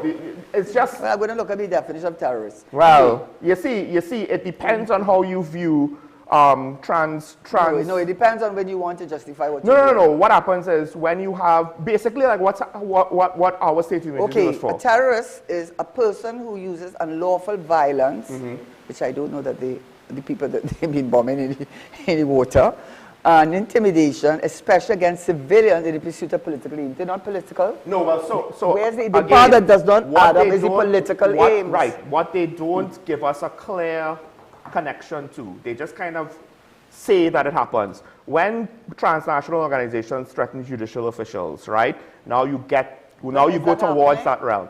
Well, you see, that's why you need specific evidence that they're not providing. Okay, right? let's leave that alone. No, so I am leaving it alone. I'm saying, I understand the theory, I just don't know if it applies. You cannot understand the theory, Sean, because there's a definition, a legal definition, and the part where it falls down, it has to be in furtherance of political objectives. Which of those people in that boat that were blown up had a political objective? Which one of them? Well, you see, it depends. They had on a financial objective. It depends on the objective of the organization. What? I'm talking about the people that were blown up. No, I understand that, but anyway. Let's leave it alone. Anyway, so the long and short is. Yeah, long and short. I understand these strikes on a practical level. I don't think any sane person is saying, oh, it's fine, right? But regardless, just. I don't necessarily want to go to that topic because we don't have time, right? And Karen will be very upset with me if we start something and we can't finish it. Oh my God, you're making me sound so horrible. No, but it's true. We don't have time to finish it, so it won't be fair to the discussion, right? But with regards to the situation, I wanted to add on to something that you said about the opposition. Then we have a comment to take. With regards to this, we had a 54% voter turnout. It was 4% less than the last time. People do kind of maybe, I think, now in hindsight, because I was part of this too, we over-indexed or we gave too much weight to the fact that, oh my gosh, look how much votes the PNM lost. I didn't necessarily put two and two together with, they didn't all just automatically go to the UNC. We had a 4% reduction. Now the UNC has all these 10-year plans. If they're not careful, they might get that 4%, that 100,000 PNM voters that just didn't turn up, that they will now turn up. And all of a sudden, what Philip said about the majority is no longer the case, right? And then at the previous election, the PNM had around 330,000. The current UNC has about 320, 330,000. Now we get to some margins there, right? Depending on the marginal seats and stuff. So it's not that far apart of a race that the UNC is like, oh, we're comfortable for the next 15 years. That's true. Especially if you alienate the voters in the marginal seats. We have Faisal on the line. Good morning, caller. You're on here. Hi, good morning. Morning. Sean and Karen. Sean and Karen, I would have seen a clip making the rounds on social media by a minister from the HDC. With respect to, it is alleged that the Vincentian Prime Minister, his son and his daughter were the recipients of HDC housing facility at the Keys. Can you shed some light with respect to the legality? Because I know the Housing Development Corporation would have subsidized these houses. So I'm trying to figure out whether non-nationals are qualified to be the recipient and the beneficiary of the subsidiary that the government will provide to the nationals of Trinidad and Tobago. Thank you very much. Have a nice day. Caller, this was what Karen led with. Two things. One, they want the open market. Two, the recipients are technically TNT nationals through their mother, who is a Trinidadian, right? Who married Rafkin. So this is one of those things where there's no technical ground to stand on to say that any funny business happened, right? On the open market. Because tell him why those houses, those apartments went on the open market. It is because if you had been listening, you would have heard, and I pulled up a Ministry of Housing 2017 when Minister Mitchell was the Minister of Housing, and it was dealing with Afra's her name? Anyway, two ministers at that time. Oh yeah, that bought. And they said that how could they get those houses? We already said that when I read the article, the memo, is a memorandum or whatever it is from the Ministry of Housing, they said that cabinet minutes there were 264 apartments, and over 206 were put on the open market. Why? Because when the PNM government had had almost completed that project in 2010, it was going for the lower and middle income persons. However, when the People's Partnership government came in, they increased put in air conditioning for the entire, what you call that kind of air conditioning? When it's central air? Central air conditioning, pool, tennis courts, elevators for parking and so on. And it increased the cost to $652 million under the People's Partnership. And as a result of which, they could no longer offer it to lower and middle income. So a cabinet note approved the sale in the open market. Eloise Gonzalez is a Trinidadian, born in Trinidad. Eloise's children, Storm and Soleil, hold Trinidad passports. And I do not think that you have to be a citizen to buy those apartments. In fact, it's open market. Not only that, we checked this morning, you and I checked. Well, you checked. I checked. Oh, you didn't check. When we looked at one of the major real estate websites, and there on that website are 2 bedrooms being offered for $2 million for 2 bedrooms. I think it's more than $2 million now. Yeah, more than $2 million for the 3. And so what we saw in 2017, when she would have to pay stamp duty, right, would have to pay lawyers' fees, and it's 8 years ago, the prices that they paid were consistent with the open market. What are you talking about? You see, that is the mischief. That is the mischief. You did not listen, and now you're listening, and I hope you heard what I said. So Mr. Anil Roberts, the man who likes to make bacchanal and wants us not to talk about sports TNT, and Mark Bassan is going to give them the second part of that investigative report. He doesn't want to talk about the decisions that the court made against the directors on the board of directors, charge them $40,000 each for breach of their fiduciary duty.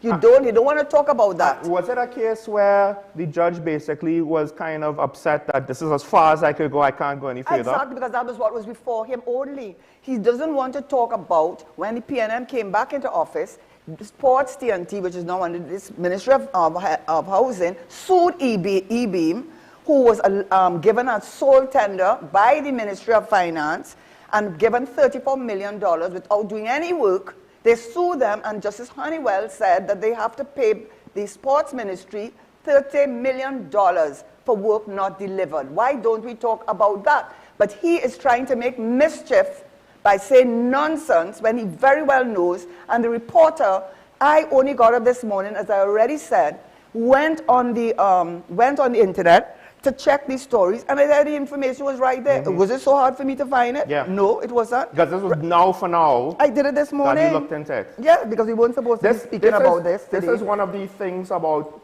there's one thing that you know local media will do. They will report to the letter what the politicians say. That is both good and very bad. Because it's very bad when it comes to things like this. You kind of take what they say at face value. You just repeat, right? This is what they said. The problem is when politicians potentially are looking to use political subtle messages and make, well, it wasn't so, yeah, but to some people it might be subtle, right? and to use it as a weapon, right? And this is where even journalists don't necessarily need to be opinion purveyors, right? But they should at least look into context of what they report. Now, to be fair, the same reporter, who I like very much actually, like her, so it's not personal, she did do a piece on what Gonzalez had to see. So let us be... Oh, so she did a counter article? Yeah, she did a counter. Okay. So let us be fair, and that's right. that is Reynolds' principle, responsible journalism. You have to give the other side an opportunity to give their side of it, because you get sued for that. This is the thing, though. There is limitations because the initial read has such an impact. Exactly. Even now, when people are looking at things like defamation and false narratives in the press, one of the issues is they say, look, you could do all the retractions you want. Most people are not going to go back and read the correction. They can't unsee what they saw. Right. And they know that. Now, I think I'll agree with you. I don't think any deficiency by the reporter was intentional. Right? I just think that it would have been better if it was one story. I don't know if that is true. Well, true. Okay, let me just say, you know, Anna Ramdas, I like her very much. She would call me every now and again and faithfully state what I did say to her. So I don't want it to be taken that, oh my God, and I do respect the Express and the Omati Lider very much. So I don't want this to be taken out of context. But what I do know is that to have this story by Anil, I mean, when I read it, to be very frank with you, I said, but how Ralph Gonzalez could do something like that? Honestly. Oh, that was your, right, that's your initial reaction. I was sitting on there, I said, but because when you read the initial thing, your brain just automatically starts with the assumption of, oh, well, he did something wrong. What did he do wrong? No, and I'm saying to myself, my God, people have HCG houses, this line, and you would have jumped the line like that, and not only you, but your daughter and your son. I said, but this is this. I said, my God, he is going to lose this election. I genuinely said that. And then something made me go and say, let me go and look at this. And in fairness to Anna Ramdas, she did do another story which showed what he said, but it wasn't really, I don't think he really, I think it didn't go into the technical details. Right, it didn't really hit the spot. You decided, and not a lot of people will do it, even though they have the same access to information that you would, to go into the technical details, right? We do have a comment to get to, but we'll take Claxton Bay first, just as we start to wrap up the show. Like I said, we're going to have to cut it short a little bit. But we'll take Claxton Bay. So call in now if you want to get your word in. Claxton Bay, good morning. You're on the air. Yeah, hi. Good morning, Sean and Mr. Shera. Morning, morning. You know, Mr. Shera, you was at your loudest this morning. And the thing about it, this is what our country talk about a word which is the truth. And people don't like the truth in this country because they get caught up in lies. That's why we're in this situation today. You understand? If that voice that you had was before, you are sure, although that make a difference in the election, because people that recognize that, hey, even though the man was angry, the man was doing the right thing. This government will lucky to get a handsome takeover with all the lies that they make. And they come and they end up with that handsome takeover they get. They come and they mash it up. They get an opportunity just to go and shake Madura's hand and get the oil and gas easy. You mash up that. You understand? And then you continue to go on and do a lot of destructive things. You know what I see lately when you're passing on the road now? You're seeing grass covering the signs. You can't make all the signs on a street where you're going because grass growing up and it's growing even around the corners. And another thing that is happening, bushfire. That cars, when you're going through now, you cannot even see one another on the other side. You understand? So how could you be a government for the people and all this kind of destructive thing that you're doing that's making people's lives miserable? In the night when I go to sleep, I just sleep very uncomfortable because I believe that you could just hear boom. You understand? All these kind of negative things happening now, and then you're seeing more businesses closing down. And you say you come here to do good. I always tell people this government is not a constructive government. It's a destructive government. Thank you. Thank you, caller. I know the dry season coming up. So when the dry season comes up and they don't cut all that bush, you're going to have a lot of fires. I wouldn't say that it would have been easier to get Venezuelan gas through Maduro. We're caught in the middle between two agendas. And while technically, yes, we could have gotten the Venezuelan gas easy, but then the Americans, it would have caused other issues, right? We could not get it. Yeah, so right. We could not get it. It's not easy. And that is why, in fairness to the Prime Minister, yes. I'm not taking sides on this, but in fairness, we can't get Venezuela's gas because America has sanctions against Venezuela, right? So as long as America has those sanctions, forget about Venezuela gas. And it goes on saying we don't want to break the sanctions. We cannot break this. We cannot. We have no, because we will put ourselves. We spend most of our energy products to the United States. Yes. And quite apart from that, you do not want to get on the wrong side of the United States. We also import a lot of our food from the United States. And in every way we don't want to. They're friends of ours. We don't want that. They're friends of, too many of our people live in America. Yes. Too many of our people are citizens of the United States. Their children are American. So we don't want to have, but the reality is it's not about Maduro allowing us. It's about America, which is probably one of the reasons, I am not saying right or wrong, but the reason why I believe she's putting her eggs in that basket is because the person who holds the key to the Venezuelan thing is not Maduro, for us anyhow, not Maduro, but it's America. And we right there, how many miles away from Venezuela? Exactly. And we are energy economy. I am not saying what you're doing is right or wrong, but I am saying we are in a different position to all those other Caribbean islands. Now, the other thing is this. I understand you don't like the current government, but we need to kind of be frank, the PNM's position wasn't really tenable anymore, right? With regards to the Auditor General scandal, with regards to the police commissioner and the meritless scandal, amongst other things, the Brent Thomas situation, right? Which I am disappointed that we're not really hearing any headway on that. You would think at the very least there's no... They dismissed it. And the Attorney General apologized to Brent Thomas.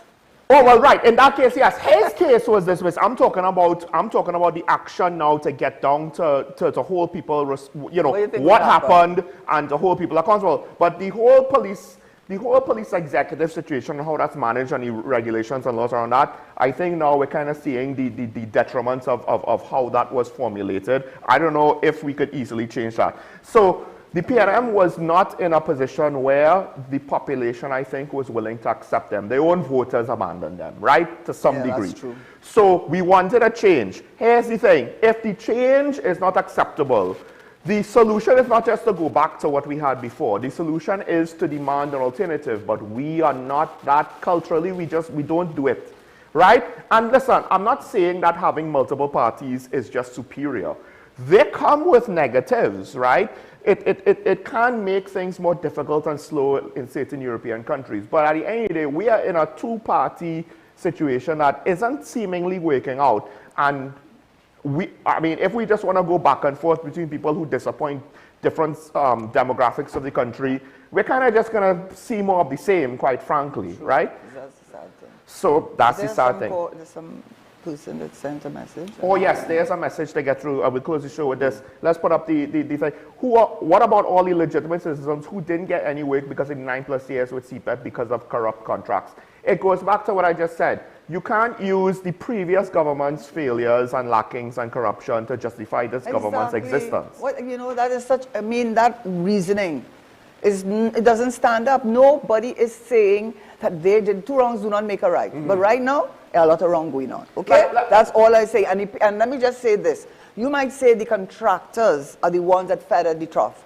But the people who worked there, the thousands of people, the number by far are poor mothers who are single mothers bringing up their children, and those are the people you're making. So you're making Peter pay for Paul. That is not right. You cannot use that reasoning that what happened before. So what is this? These are poor people. So and the other point I will end with is you did like this in a month or 2 months. You had to have had an answer. You cannot think people will accept this corruption talk anymore. We are not going to accept it. It's not making sense, not even to you. So that thing with the 80,000 jobs you're going to get and any 50,000, who are you fooling with that? The thing is, as Karen said, I saw you're not getting a job with them. What was the follow-up? You can't make big decisions like this and not understand there will be negative consequences and fallout, and how do you adjust for that? They came with well, you will give them a month's pay, but you did that the next day after you had the public outcry. More importantly... Not only that, because the legal action was going to be taken against them, that you have to give at least 1 month's notice, and that is what woke them up. Now, the other thing is this. All right, you want to say there's corruption. Now, we all suspect there's corruption. Of course, I'm not saying you have to prove it in a court of law, but at least give us something. Don't just say, well, corruption. Just have a sign that says corruption, point to that, and move on, and we get absolutely nothing. No. One of the persons in charge of the CPEP said that 80% of them are corrupt. Most of those, so only 20% of the people in these programs are about 80%. So they obviously know who's corrupt. Well, then do something about it. We don't believe it, okay? That's right. What I do. Do something about it. Listen, there probably was shenanigans going on. Yes, we agree. All public things have shenanigans going on.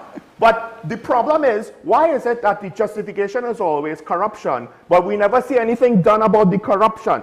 Since there's no consequence, history will repeat itself because that's human nature. Without consequence, they will continue to take the mile when you give an inch, so on and so on. I mean, listen, this is just the continuation of our politics. I hate to say this. I'll agree with Karen, and let's kind of try and close on a semi-positive note. I hope the revitalization plan succeeds because the ambition, it might be too ambitious, but you know what? If it succeeds, how great would that be? It might be too ambitious. It might be too pie in the sky, but we don't know for sure until we get all the details. Meanwhile, this communication and some of the political bacchanal around the US and Venezuela and things, people are stressed out enough. Somebody even contacted a family member of mine who then came to me, oh, somebody said that Russia has a submarine with nuclear missiles, and if one hit us, we're done. It's like, I don't know why Russia will nuke us over the US and Venezuela matter. I don't think they're going to nuke the US in Venezuela. I don't think they're going to nuke Venezuela. Like, let's not go overboard now with the speculation, right? The risk of the situation is a destabilization. Yes, people are under stress. Now, there's good reason to be stressed, but be stressed for the right reasons. If Venezuela is destabilized, we're going to be in trouble, right? I'm just long and short about that. So don't worry about other things. We have to wait and see how the whole military stuff plays out before we want to speculate about another country coming in and giving their peace, right? All right? At the end of the day, we have crime, and we have an education problem, and we have a health problem. And we have our own problems. Let's stress about our own problems and march about our own problems. How about that? Thanks to the callers, thanks to the commenter, thanks to Karen for joining us once again with a pivot in the topic today. We have to end the show right now, but just want to remind people, have a good day, stay safe. Stay safe even when the meter rates are down. Please be cautious. Even just with the everyday routine, remember your allegiance to the Republic and to each other. Never forget, it's nice to be nice. This is Sean Michael. We'll see you tomorrow. Stay safe. Bye-bye.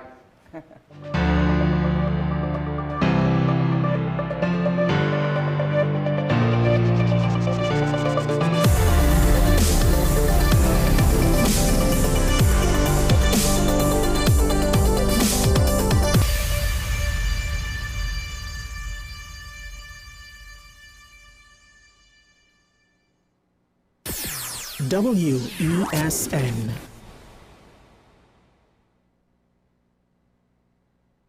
Are you ready to shape the future of cooperatives in Trinidad and Tobago?